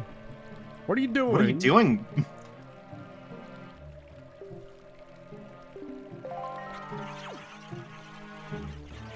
Link is physically incapable of grooming. He doesn't speak or have body language in that game. Okay, Drayson, arguably neither does Byleth, though. Like, are you gonna sit here and tell me that Byleth has like a personality? Ooh, green I need my jelly. Look, personality is all in the Kuleshov effect. If Byleth just had something to look at, he would have personality. Because he has a personality in that first scene where you look up and you see like the monastery and it cuts back and forth his face and then you see it. That's personality right there. Martin Scorsese would call that cinema. Jesus Christ. Thing is that I'm not wrong. No, you're not, but I'm just like, I was not, I'm sorry, I was blindsided by the Kuleshov effect. That's the problem. In the video games, the character never has anything to look at. Byleth never looks at anything. If Byleth looked at some stuff, we could like, oh, they must be feeling this or that. Yeah, you could almost accuse it of doing like the Hayao Miyazaki thing, where they do like the sweeping panning shots over like a character just kind of blankly looking at a thing and go, oh, yeah. like how empty and profound. Yeah. I like those scenes, but you know, that's why they work. I will never be able to stop myself from getting into Miyazaki arguments, so I will stop myself this time. Thank you. Yes. I like Miyazaki's work. I think it's okay to like him. I do too.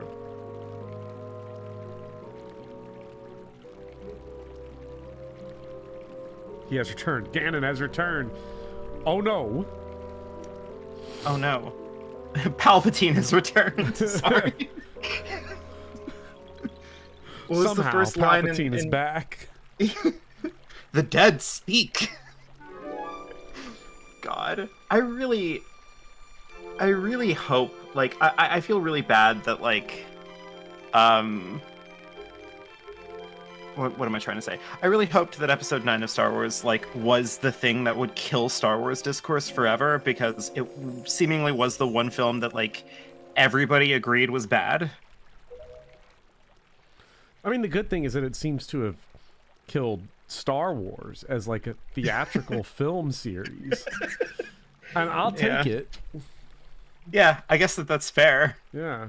But I actually got I woke up this morning to people talking about Mary Sue's and Rey Skywalker from the Star Wars films, and I want to fucking kill myself again. As a joke, that wasn't serious. Every time I hear the phrase Mary Sue, I just know it's gonna be some bullshit, and I just turn it off. So I have a hot take. Are you ready? Oh, no. I think that when people complain about Mary Sue's, what they're doing is that they're trying and they're struggling to actually articulate the thing that genuinely upsets them about this piece of art that they're engaging with, and they don't know how to talk about it, or know that if they talked about it like nakedly for like, I don't know, sexist reasons or whatever, like it would not look good. So they point at the characters being a Mary Sue as a very easy cop out to like stir discourse so that they don't actually have to like interrogate why they don't like something, because there's a lot of characters out there that are arguably and like obviously like Mary Sue's by whatever criteria, but nobody cares. Like Goku is a Mary Sue, but nobody cares because Dragon Ball Z isn't about Goku's like complex interiority and flawed moral character or whatever, right? Like no one gives a shit. It's about how he beats the shit out of aliens. Yeah, exactly. And I know that I said this, and I can predict that people are gonna like point out like, well, Goku does a lot of training. He trains in like 100 times gravity, etc., etc. It's like, okay, but that's not the point. Like, you don't want to squabble into like the little tiny specifics. Like, broadly speaking, Goku is a character that everybody loves, who solves all the problems in like in the story when he arrives, who isn't a very complicated like interior moral person. Like the broad strokes of it are kind of the same. Like people getting upset about the nitty-gritty is missing the point of the term. The term is used to speak broadly about a character that somebody finds annoying. We got hot girls here. Hot girls, we got bots. Let me add that bot as a moderator. It's literally the option. For those of you who have never YouTube streamed before, the option to cancel someone. Girls, whoa, exploding heart hot girls? The option to ban a user is right next to make moderator in the drop-down menu, which is hilarious. Beautiful. Okay, Give the bot access to your channel. Shit, fuck. I was like looking at the bot and canceling the bot, and I didn't even take note of where I was. Right here. But yeah, I don't know. That's my hot take on Mary Sue's. People only complain about them when they are upset about a thing and they don't know what specifically. So they just kind of kick, rip. Yeah. Oh no, people who use the phrase Mary Sue don't know how to do media analysis. Yeah, they don't have robust media criticism. Say it ain't so.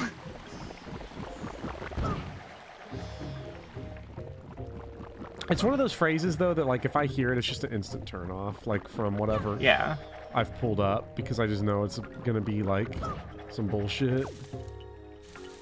Like, even if it's correct in theory, I feel like it's such like a it's immature just, term. It always struck me as like just kind of a very hollow thing to complain about, because as far as I'm concerned, or as far as I'm aware, like the term grew out of basically like people writing very annoying Star Trek fan fiction where they had like an OC that every character in the story really liked in kind of uncomplicated terms, and I just don't think that that's like worth like capital D discourse like in a literary sense. Like being annoyed at somebody's like fanfic OC shouldn't be like a serious conversation that we should be having about like literature, you know?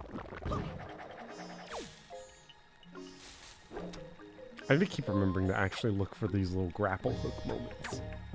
Yeah. I'm just having one time trying to get. You mean to tell me people who can recite 7 TV tropes articles and casual discussion about media don't have a complex grasp on subtleties of stories? I would never say that. No. Look. I'll always be glad that, like, of my handful of tweets that went off a little bit, that one of them will always be my complaint, me essentially just bitching about the fact that the like core idea of storytelling through all of human history for the most part has been contradictions. Characters think and feel certain ways, and then that conflicts with their actions, and then the internet was just like, no thanks.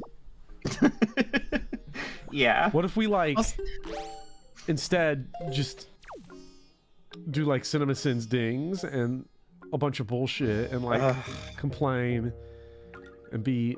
Oh, man. Do I go that way or go this way? Well, one of these ways has a giant arrow on it. This is so true. Clearly the other way. Because I think I can't pull this out unless I've been launched out of a pad. No, you can pull it out when you're in the air. It's the only condition. Yeah. Oh, so I wonder if you can make that jump then to get into that launch pad. Don't know. Also, Gmark, sorry, you said it's reasonable to liken character writing you don't like to something you can point at. Sort of. The problem that I have with the term Mary Sue is that the term Mary Sue puts the flaws of, like, it puts a character that you don't like in terms of the, like, material components that make up that character are bad to have in stories, and I fundamentally disagree with that. Like, I don't think that you can point to any kind of mechanical process of, like, character development or character, like, work and go, that doesn't have a place in storytelling. And I think that that's what the term Mary Sue kind of does. It's sort of pseudo anti-intellectualism, kind of masquerading as, like, fun internet discourse. Man, Twitter, what a treat. It's a shame it is clinging on for dear life, because it yeah, so to say, can it die a little faster? Like, Jesus Christ. If it could just, like, go away, that would be nice. Where's my camera? No, I think I sold the bag because of my inverted camera. No, You might no. need to change the wind. Oh fuck! Can I do that now? Yeah, just pull out your baton. No, Go for it. Wait, I think I got this. I think I got this. I think I got it. Oh my god, no way you got this. this. Jesus Christ. Hell yeah! What do we got over here? Good. We want to get Lord, that way. Bopper. I love playing my instruments in Zelda games where I don't get to set the pace for how long it takes to activate the thing. I'm becoming Speedy Hawk. Someone help me. My god, Bopper, please. Help me. Can you set the wind to, like... Wait, wrong. Does it have to be a cardinal direction, or can it be one of the... Can it be, like, northwest? Ah. Yeah, I think that that's fair, Gmark. It's genuinely wild how it's just acceptable to just not engage with stories. Like, once upon a time, someone would say something and then do something else, and that would be a plot point, not a plot hole. Plot hole! Oh, fucking Christ. I don't know. I was hitting the button. Oh, what? I just... Oh, it was on the other button. Yeah, I need to change. I need to remap this control. Yeah, I don't know. I get very, like... I understand that, like, I can get kind of salty about, like, media analysis stuff, but, like, media analysis can be really fun and, like, really rewarding to go through, and it annoys me when, like, people, instead of, like, trying to figure out how to like, think about these things. Oh, well. Will, like, use these kinds of like, quick talking points to just push themselves away from having to talk about something, and then take the extra step of going, like, okay, I don't have to actually, like, interrogate this.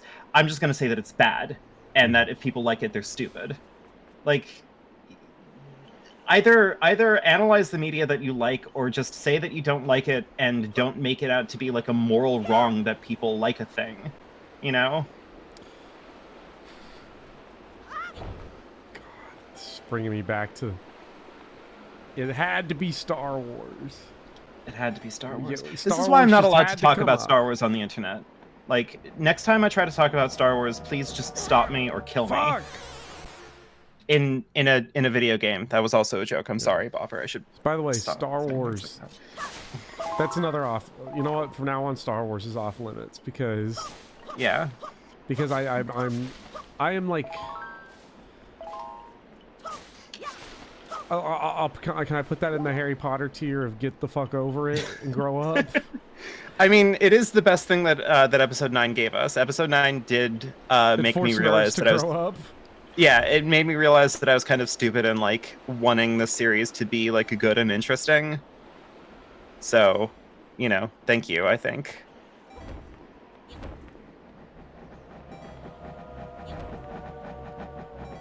There we go. Need some magic. Papa needs new magic. There we go.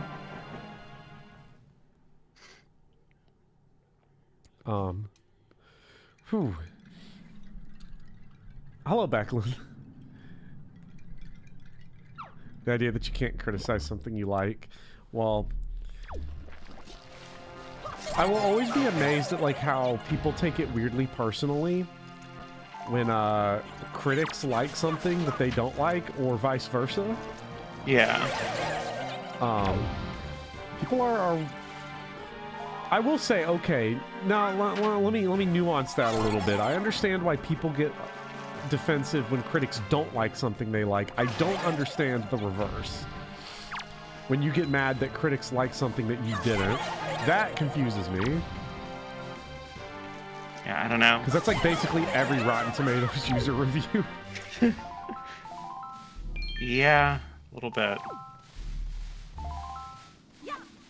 Oh my god, we gotta bust a nut. Okay, let's see. Where can we do this? Oh shit, are you about to bust a nut? I am. Oof.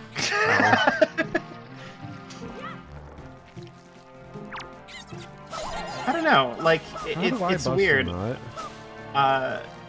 Zelda? Like, I don't like Crisis Core, right? I think I've made that clear. Well, I don't know if I think Crisis Core is a bad game. But like, I know a lot of people really like Crisis Core, and like, I'm not upset about that. Like, I don't know, I'm not like upset that some people like Crisis Core. You're allowed to like the thing. I don't know.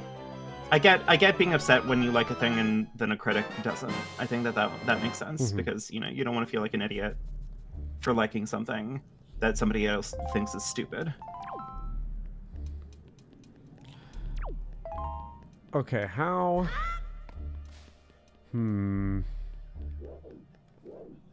Okay, so it seems to close when you get too close to it. So I gotta bust a nut from a distance? Yeah, I think long distance nutting is the way to go here. Okay. Come here, door face. Yeah. There Got we him. go. Arc your shot.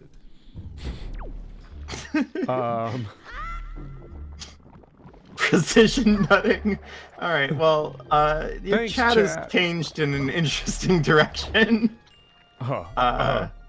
I'm gonna pretend that I'm not responsible for that. Okay. Okay. Where? Oh, where? Ah, we can go up here.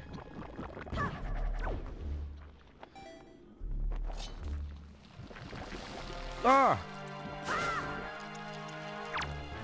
Okay, we got slime goo. Oh shit! Oh fuck! No! Damn. Do you think that That's rough, buddy. Do you think a speedrunner at some point is gonna look at that tech? Like, look at how fast Link falls when he's like injured, right? Like when he gets hurt and knocked back, he falls way faster. God, he felt like a fucking when you brick. jump. Yeah, like then when you jump off a cliff. Do you think that a speedrunner somewhere could like isolate that tech and like put that into a speedrun? Wait, can someone in chat who knows physics drop tech? Would a person and a brick fall at the same speed? Like, I feel like the answer is eventually. I'm trying to remember how it works. Because it's like... Oh yeah, in a vacuum. Yeah. Wait a said minute. eventually. What is it? What exactly is it? Because a vacuum is like when... Is there gravity in a vacuum?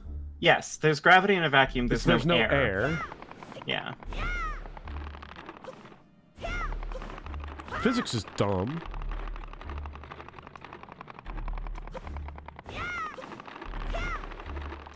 Oh, You're yeah, that puzzle. dumb. Sorry, it took me a very long time to come up with a comeback. Explain why I think eventually. I don't know what I meant when I said eventually. I think what I meant was I was thinking of terminal velocity, and I don't think that terminal velocity actually works that way. I'm sorry. Well, terminal velocity is the fastest you can fall with the Earth's gravity. Yeah, I think the terminal velocity is like the fastest speed you can attain while falling. In the universe or on Earth? I think it's on Earth, but again, clearly I don't really know. Well, see, but up, down, left, and right only exists like relative to Earth because of like the way we're pulled gravitationally. So like if you're just in space, is there even like a up and down? Right. I'm sorry. I was sitting here thinking that you meant like you meant like on a different planet, and I was like, I probably in different planets too, but that's not what you were talking about. You were talking about space. I'm sorry. Well, I was talking inside the Deku tree, but... Oh, well, yeah, in the Deku tree, I think Link's terminal velocity only activates when he's injured. Okay. For some weird reason. Let's not talk about how he busted a nut in the Deku tree. Hey, at least we're not talking about nutting. Yeah. Rip, if that's your last name, I'm so sorry. What can we do here? We've got us a little thing. Oh, so that's how Deku trees are made. Yeah. Acorn.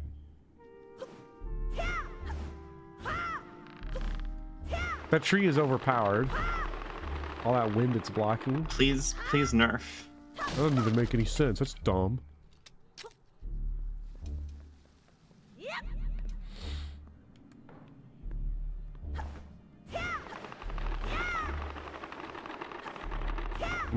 Leaf.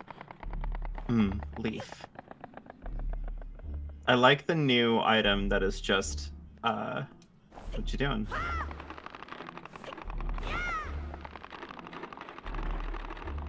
This feels like as close as we can get. Your nut's looking a little grody. Okay, well, we got the shit off the door at least.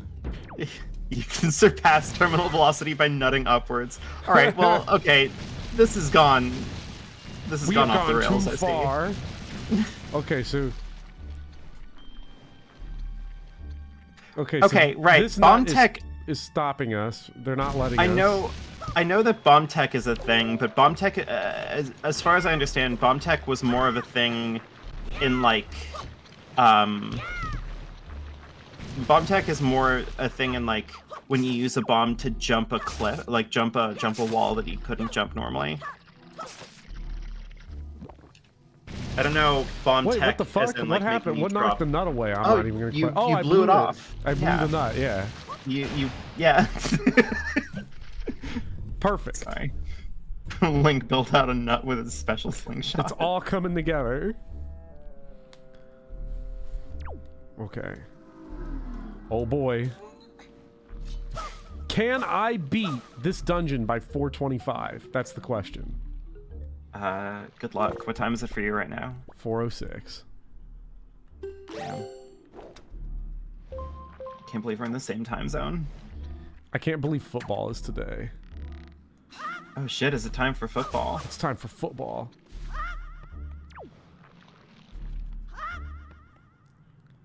Okay. What are you gonna do? Is Watch there football. something fun happening in football? Is football doing well? Oh, I mean, the Bengals are doing well. 7-4. Probably going to make the playoffs, playing the Kansas City Chiefs today. So, Nice. I'm going to The only watch that. the only recent sports knowledge, sports news that I've heard, is that apparently the U.S. and the U.K. had the world's most mid soccer game. Oh, leave it to the U.S. and the British to have a mid soccer game. I don't know anything about soccer. I don't follow it at all. I know people have been going crazy over the World Cup. I just don't know. Do they dehumidify the balls in football? Fuck, I know. They humidify the balls in baseball. But I don't know about football. Oh shit, oh shit. Wow, bomb does not, oh it does. I was preemptively upset that my idea didn't work, but then it worked. Yeah. If I were there personally, it wouldn't have been mid. I wish I liked sports. It would make social life a lot easier. Okay, sports are weird because, like, I absolutely do not like the vast majority of sports fans because they just seem like violent, angry people a lot of the time. Oh, Jesus. I mean, like, there's literally a criminal term for angry soccer fans. Yeah. Like, hooliganism is, like, as far as I've been led to believe, it's like when people do a riot because of a sports game. Yeah, no, like, the amount of people that, like, just break stuff and yell and are in bad mood over sports is just... And I've been to college football games. I would not recommend it to people. I really would not recommend college sports to people as, like, a thing to go do. If you've never been to a college football game, you will be horrified by what you see. From the fans, I should say. Genuinely unbearable. I bet that pot of leaves over there we could blow up. Okay. Ooh, a joy pendant. Nice. I just want a bomb. Let me bomb something. God, I want a bomb. Because we got the bomb's over there. We're over here. Oh, you know what? You know what I bet? I bet you could throw the bomb. Like, I bet you could throw the bomb, right? Yeah, but that didn't work the first time. I don't know if these vines neglect or reject it. I don't know. What do they do? Let's find out. Oh, they just go right through it. Oh, okay. And there we go.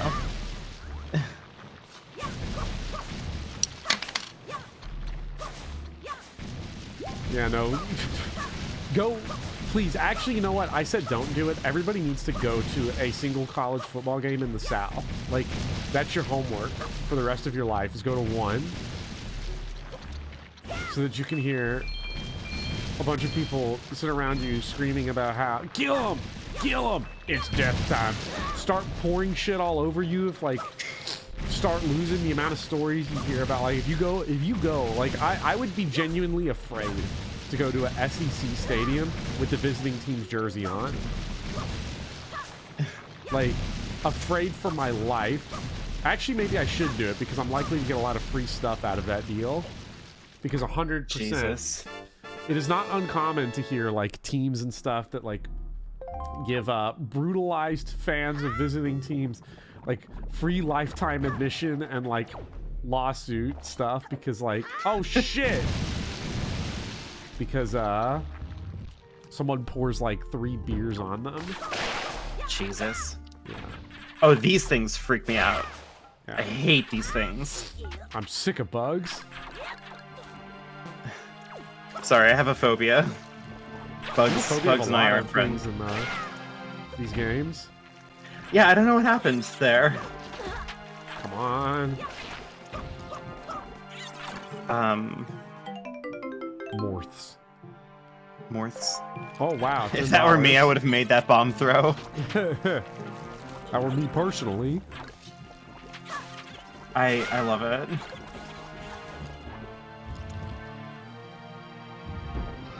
Oh shit.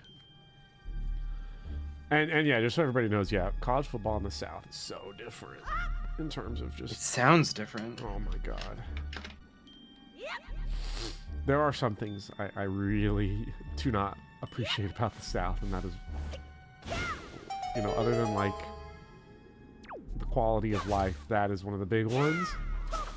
So miserable people here are about college sports.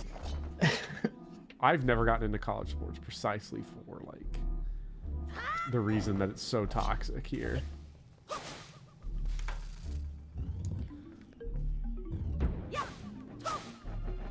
Yeah, people fucking SEC is a religion. Yeah, it is. People fucking wear thongs and shit like out. Dudes be wearing like big orange Tennessee volunteer thongs and say like SEC is life and shit like that. And like it is a. Honestly, like the only like merch that I have is Bopper merch. Is Bopper merch? Yeah. Patreon.com Bopper merch, I would imagine. Uh-huh. Oh. You know it. God, how many patrons do I need in order to get Access to merch? Yeah. There's no until they limit. start giving me You merch just generally options. Patreon just wants you to tier it so that you don't take a loss on it. Oh. So I mean, the problem that I have is like I don't even know what I would make merch of. oh my god. Oh, gross, man. He just gave live birth on stream. Oh my god. I think that's a He just TOS live birthed on us. violation. Oh my god. That's disgusting. Oh, that's real nice. God, we just got birthed on. God. Jesus Christ. This is the best Zelda game. It's everything I could have ever wanted.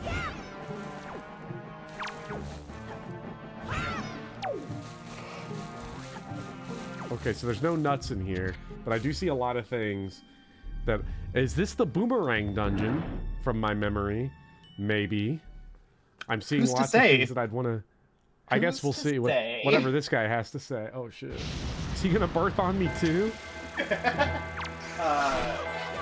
I mean, I would never spoil something, but... Yeah, of course he is. He births out of his jetpack. Mm. God, oh my god. Now that's what I call birth. Did I just steal shit off of? Oh, cool. How quickly do you think I'd get banned from like a Zelda like panel? If they did Zelda panels, if I like asked the creators of the next Zelda game, Tears of the Kingdom or whatever. Can you get So live how birth how are the birth mechanics in this game? Can we get birthed on like in Wind Waker? This is the darkest Zelda game. This is like body horror now. There's not even like, there's no David Cronenberg films that are this disgusting. This game is fucking filthy. Top 10 birthers of all time. Oh my god. Ba-ba-ba-bum. Okay, we got the boomerang. My favorite, Link's Awakening's pretty dark. Link's Awakening's probably my favorite Zelda game from memory. Did you like the Switch remake? Didn't really play it all that much. I never beat it. Yeah, me neither.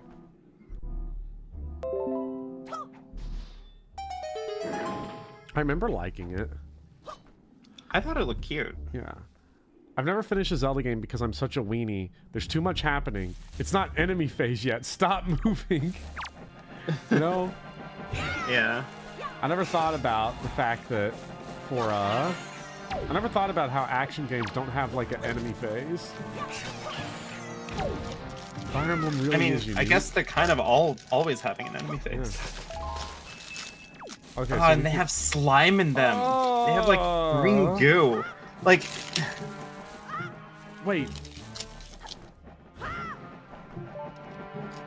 Oh, no nuts required. The Zelda games, if you Link has entered No Nut November a little late, but like, it's never too late to start. I'd say like if you're Zelda games are probably pretty good action games if you've never played action games before and are like trying to get into them. Like there is a lot going on, but they are very forgiving with like the amount of healing that you get in these games. Yeah. I would say that that Dirge of Cerberus is a pretty good FPS game if you've never played an FPS game before. What the fuck am I supposed to do in here?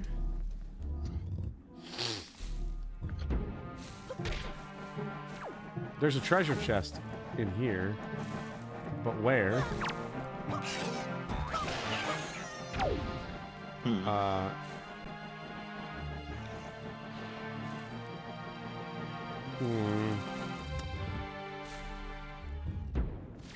Maybe down?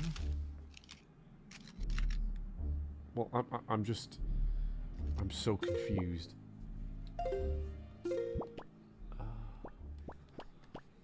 I've explored like so many of this. Do love Okami. I've never played Okami. I need to play pretty good. it. It's on.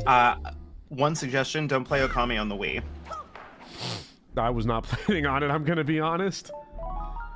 If I see, look, it is so weird how it's like flipped around because I remember like loving the Wii when I was like 14 and all that. But like now, if I see like a game has got. If there's a Wii game that has the option to play it not on the Wii, I'm gonna take that shit every single time. I just can't do it anymore. What am I supposed to do in here? Let me... Have you gone through the door? Well, I came in that door. Have you gone through the other door? No. I don't know how to get to that door. Can't you float with a Deku Leaf? Is that still, like, legal now that I have the boomerang? Is that still legal? Oh. Yeah. I'm used to Twilight Princess, where once you get an item, all the old ones don't exist anymore. Ball and Chain was a good Zelda item. It was really cool. They did a lot with it. A joy pendant. More or less with this than the spinner. You know what? There was that heart piece that you could get with the spinner. That sounds pretty cash. Let me bust this dude. Yeah, look at that. Environment changing. Oh no. It's vertigo time. Oh, okay. Do you get vertigo? Yes.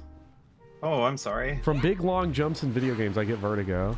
I always get it in Ocarina of Time on the Deku stick tree when you go into his mouth and you have to jump down through the hole in there.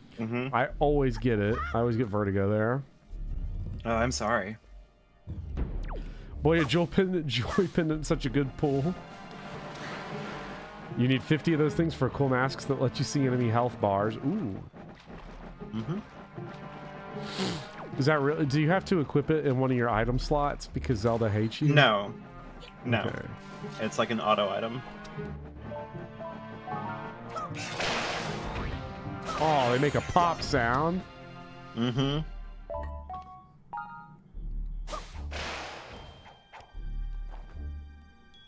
God, we love the pop. God, I hate inverted controls. Gotta have my pops. Soda Popinski. Remember I that love Punch-Out. that commercial campaign? Which one? The campaign for Pops, No. the cereal. Nah. Wait, maybe I remember this. I feel like a 90s kid who's like has a skateboard and he's like, I gotta have my pops. Yes, yes, I remember this. Gotta have my pops. Mm-hmm. Oh, corn pops. Okay. Yeah, I guess that's the full name of it. I'm sorry, I just called them pops. What's up, Pop? You ever No, I don't want to do that. My treasure chest. Can I come back? Do vines regrow across loading screens? Bot went bad because it has health bars. I am struggling hard to not be that guy right now. You know this game like the back of your hand. Now, has anybody in human history ever eaten Trix? Because I could seen the commercial, Silly Rabbit, Tricks are for kids.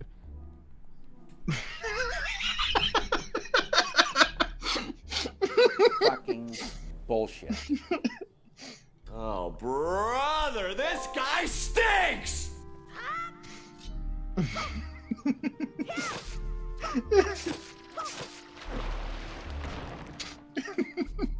I'm sorry.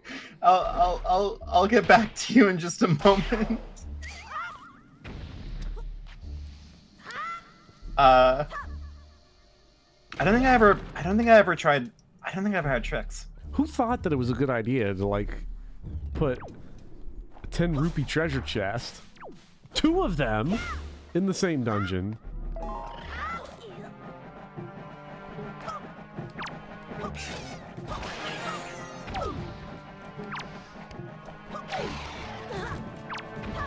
God, having ranged combat feels good.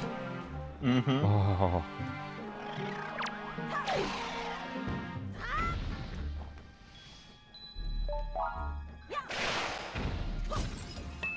God, Speedy is out for blood. Trix is just one of those cereals that I think I had it once in my life and it was not good. And I think I saw it advertised way more than I ever saw anyone eat it, or even... Like, it was always at the store, but no one ate that shit. Yeah, who would eat it? Because these dungeons are rushed, half-baked, linear disappointments. Jesus. Linear disappointments. Uh-oh. Is this the part where we talk about how all Zelda games are actually really linear and we tricked our brains into thinking they weren't? I mean... Because the concept of linear and non-linearity is a nearly useless discussion for video games because it does not mean what we think it means? I mean, I've had a lot of practice in this debate because I've had to listen to people my entire like adult life tell me that Final Fantasy 13 is disappointingly linear, and I have to tell them that's all of Final Fantasy. Every Final Fantasy game is linear. They're just tricking you into thinking that you have more options than you do. Well, see, to me, a lot of things like non-linear design a lot of times usually just means let you get lost and not know where to go and waste a half hour before you just look it up on GameFAQs. Yeah.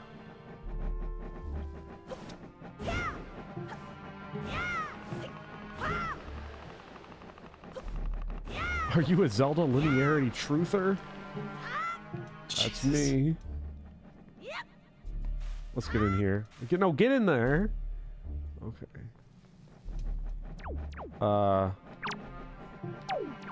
Excuse me. Fuck. It's protected. I wasted my time.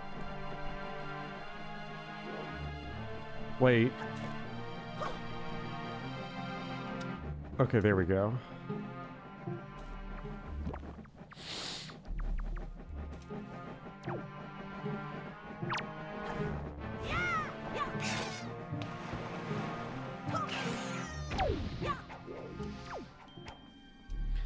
Okay, now let...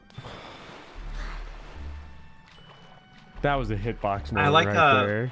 I like that these little flying enemies that you're messing with, I like that when you hit them with the boomerang, it's not an instant kill, you just cut off their wings.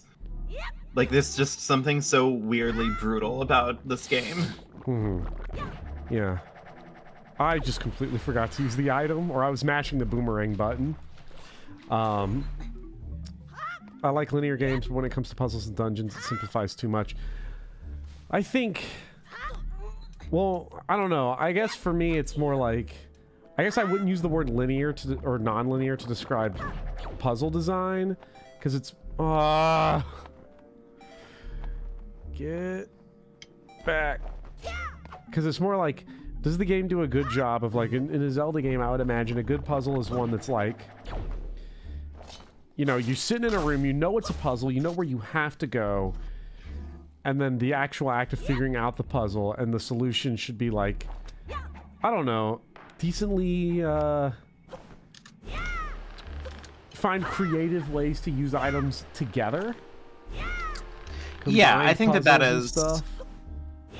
I think that that's maybe the biggest complaint that I think I have with like a lot of Zelda games. I was gonna say modern Zelda games, but like a lot of Zelda games, most Zelda games seem to struggle with, like, they can create a bunch of really interesting items, but sometimes they struggle with how to put those items together, you know? Mm-hmm.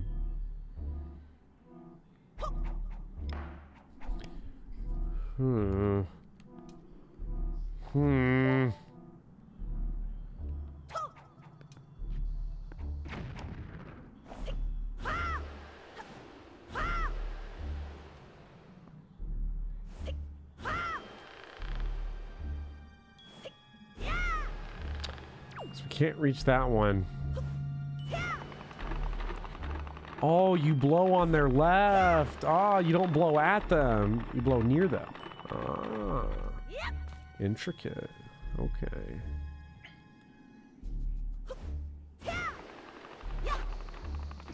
Oh. Okay, that doesn't work.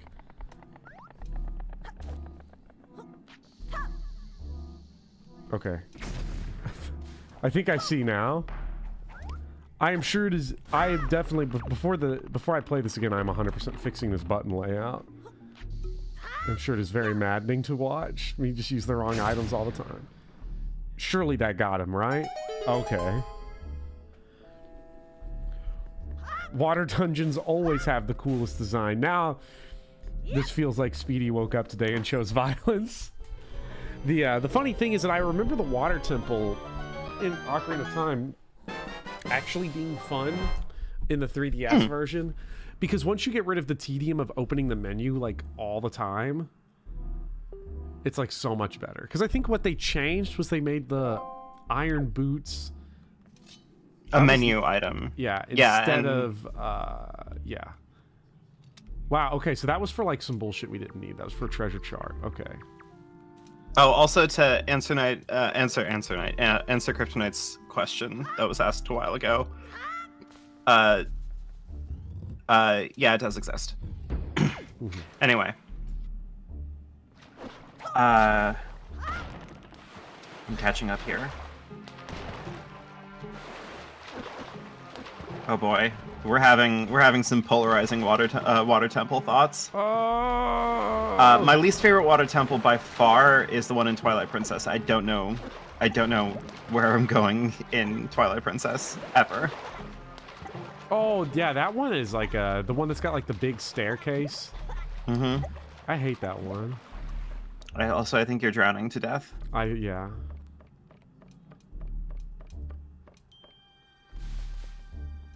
I just keep on getting lost in it. Like it ends up being like the one big deterrent. The only big deterrent for you in Twilight Princess is that? No, not the only. No, not the only big deterrent, but it is like the one really big moment where it's like, I don't know where I'm going, and it gets like frustrating, and I kind of go, I'll put it down and I'll do something else. And then do people like the wolf sections in Twilight Princess? I do, but not for reasons that I think people. Anyway, what were you saying? I remember not liking them. But again, carries the asterisk that everything I've said about Zelda has, which is that I don't really remember. Yeah, that's why you're doing this. Yeah.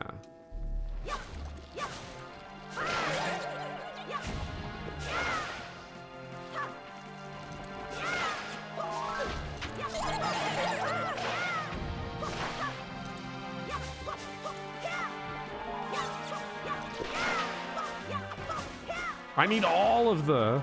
I need potions. I need to make potions. Yeah, I of course. insist. We gotta cook. Yeah. Let Link cook. I meant to get, Damn, I meant to get the Beavis and Butthead, cook, cook, cook, onto the soundboard for today, but I didn't have the time. Damn. Also, I gotta head out in like 10-ish minutes, because we're going to dinner. Yeah. I need to... And the place that we're going to is like a half hour away, so... Yeah, I need to leave too, because it is football time, but I gotta beat this dungeon. I can't stop in the middle of a dungeon. It's time for football. Wait, what the hell? You didn't do all of them. Oh, there were 5. Yeah. Missed 1, 1, 2, 3, 4, 5. Now that's cinema. Yeah. That's why if you don't say Stone Tower is the best dungeon in Zelda history, you're casual. Is Stone Which Tower... one was Stone Tower? Is that the 4th one in Majora's Mask? Was that the I don't remember. one? I liked the 4th dungeon in Majora's Mask was my favorite of the 4. I really liked that one just because the sheer novelty of flipping the entire dungeon upside down to like go through it but upside down, I think is really cool. I liked that a lot. It's the only Majora's Mask dungeon I genuinely like unironically love. The others frustrate me. I don't really care about I don't remember too much of the... Majora's Mask is another game I played a single time, and I did not really get a good experience of it because I played it as like, you know, I got confused and I just looked up a guide. Yeah. Now, obviously going back to it now, I will remember nothing about it. So like, I'm actually working on a Majora's Mask video.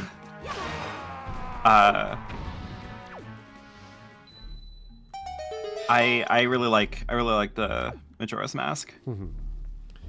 Everyone stands by it, and I love the tone of it, but I've never. I think the problem that I'm facing with my Majora's Mask video is that I had one really important thing that I wanted to say about it, but it's not a very complicated thing to say about it. So like, I've basically reached the point where I've already said everything that I need to say, and the script is like maybe a few minutes long. So like, I don't know if I put that out as like a mini episode or like if everyone's just gonna be okay with me like spending an entire month on like a 3-minute long video or some shit. I don't know.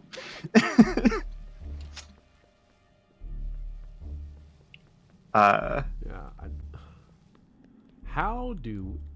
Huh. I like the Eddie's house in Twilight Princess too. I thought that was cute.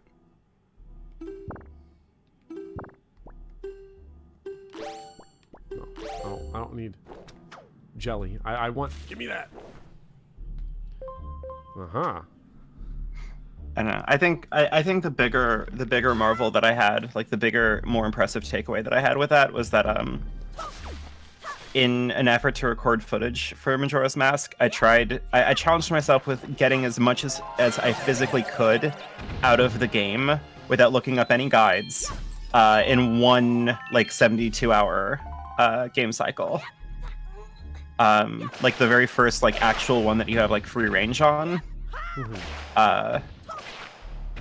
And I got like the entire first dungeon. I got the Deku Mask, I got the Goron Mask, I got 1, 2, 3, 4, 5, 6, 7, 8 other masks. I got the fire arrows. I got 4 heart pieces. And I got the expanded bomb bag. So I don't know. I did okay. I wonder how much of Majora's Mask you can beat in a...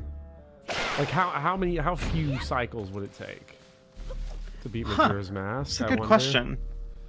Okay, part so of not like this way. My heart wants to say that a speedrunner has probably figured out a way to like one cycle it. Well, speedrunners probably figured out ways to like deactivate the timer. Glitch the game out so that it doesn't even keep track. What does this do? Jesus. 100% speedruns have a hard ceiling of 4 cycles. Jesus Christ. What? That's actually insane. 4 cycles? Oh, I see. Jesus. I see. Yeah, because of mutually. Yeah. Yeah, like you can't get the expanded bomb bag and do Anju and Cafe's quest in the same cycle. And also Anju and Cafe's quest, I think you have to do twice most of the way through. And then one of them, like one version, you give the litter to Madame Aroma instead of Cafe. So like you have to do, and that one quest is done entirely throughout like a full 3-day cycle itself. So yeah, twice for a bottle, another for the postman mask. Yeah, that was the thing. Yeah. Oh, they're birthing again. Oh god, it's the birther movement. Wait, no, that's something else.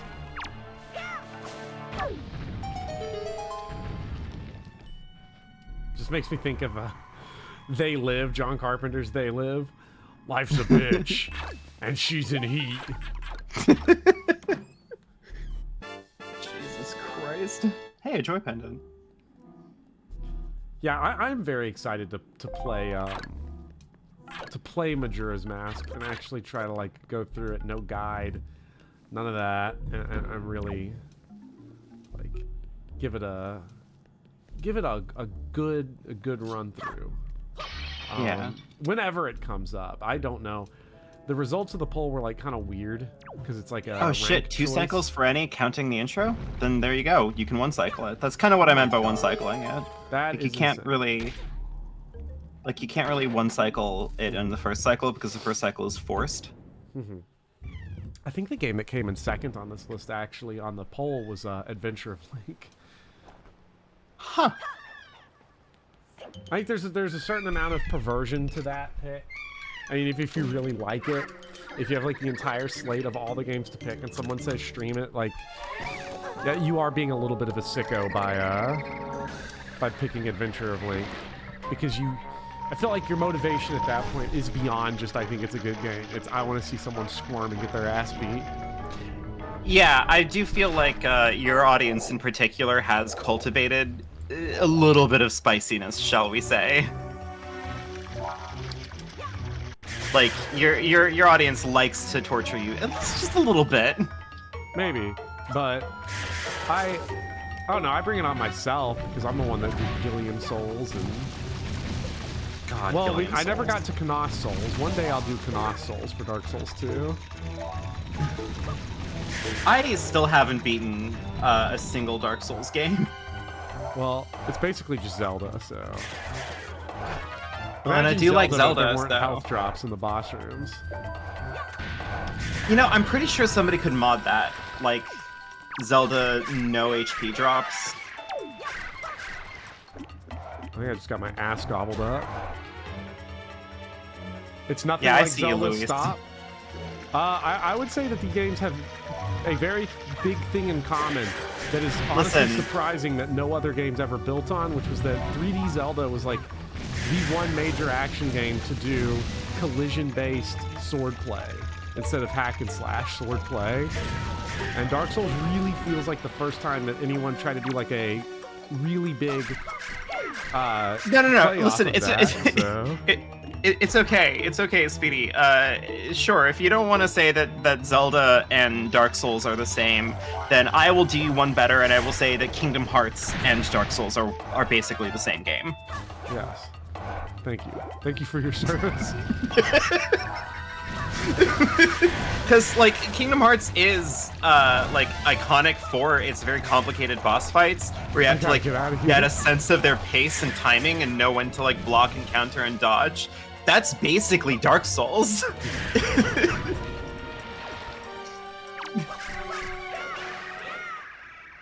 No.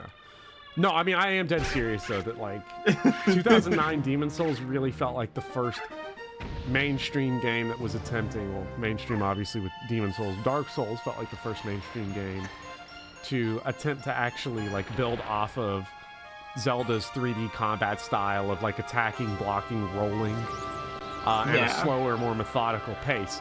I think the fact that maybe that seems like not as obvious is because Zelda is a lot more forgiving.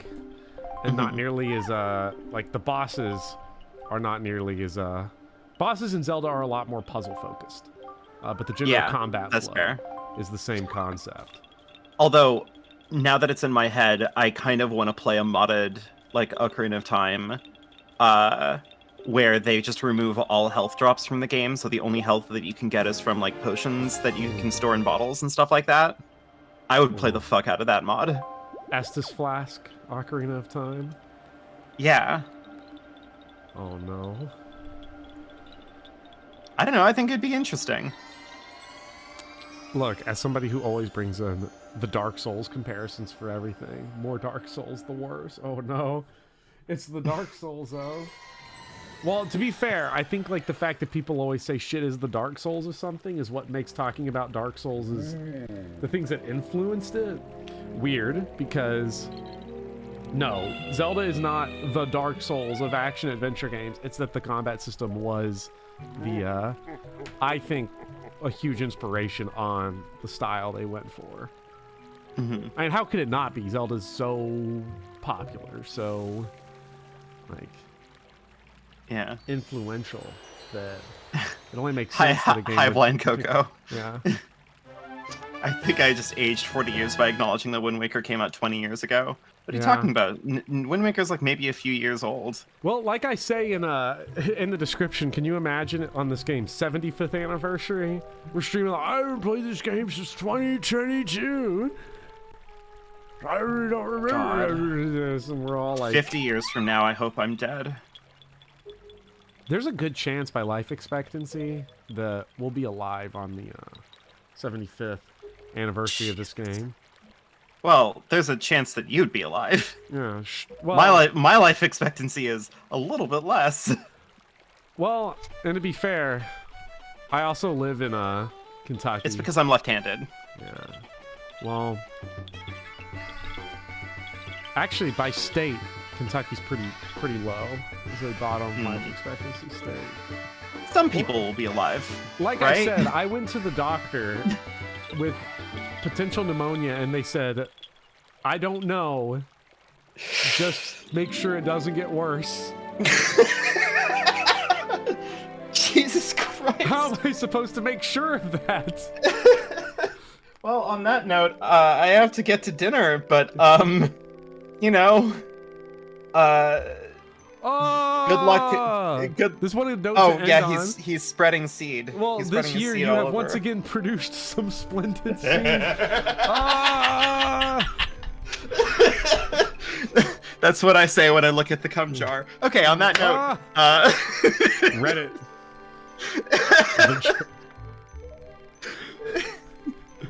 Me personally.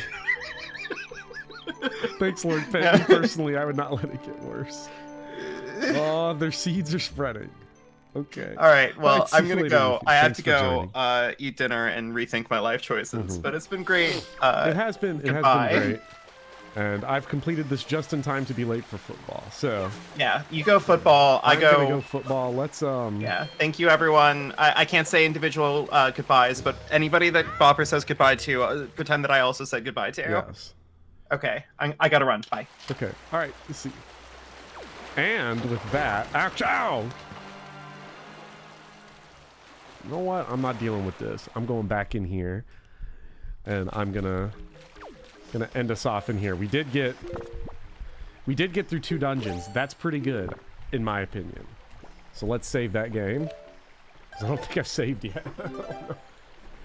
Ooh, yes. Let's continue.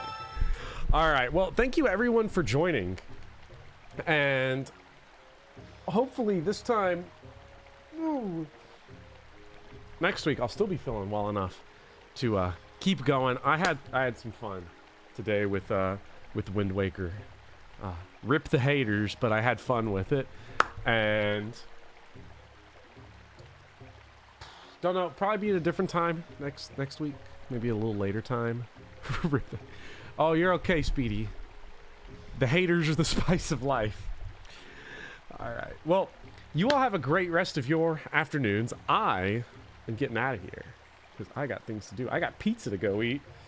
And with that, thank you all for watching. I had a great time, and I'll see you guys later. Bye-bye.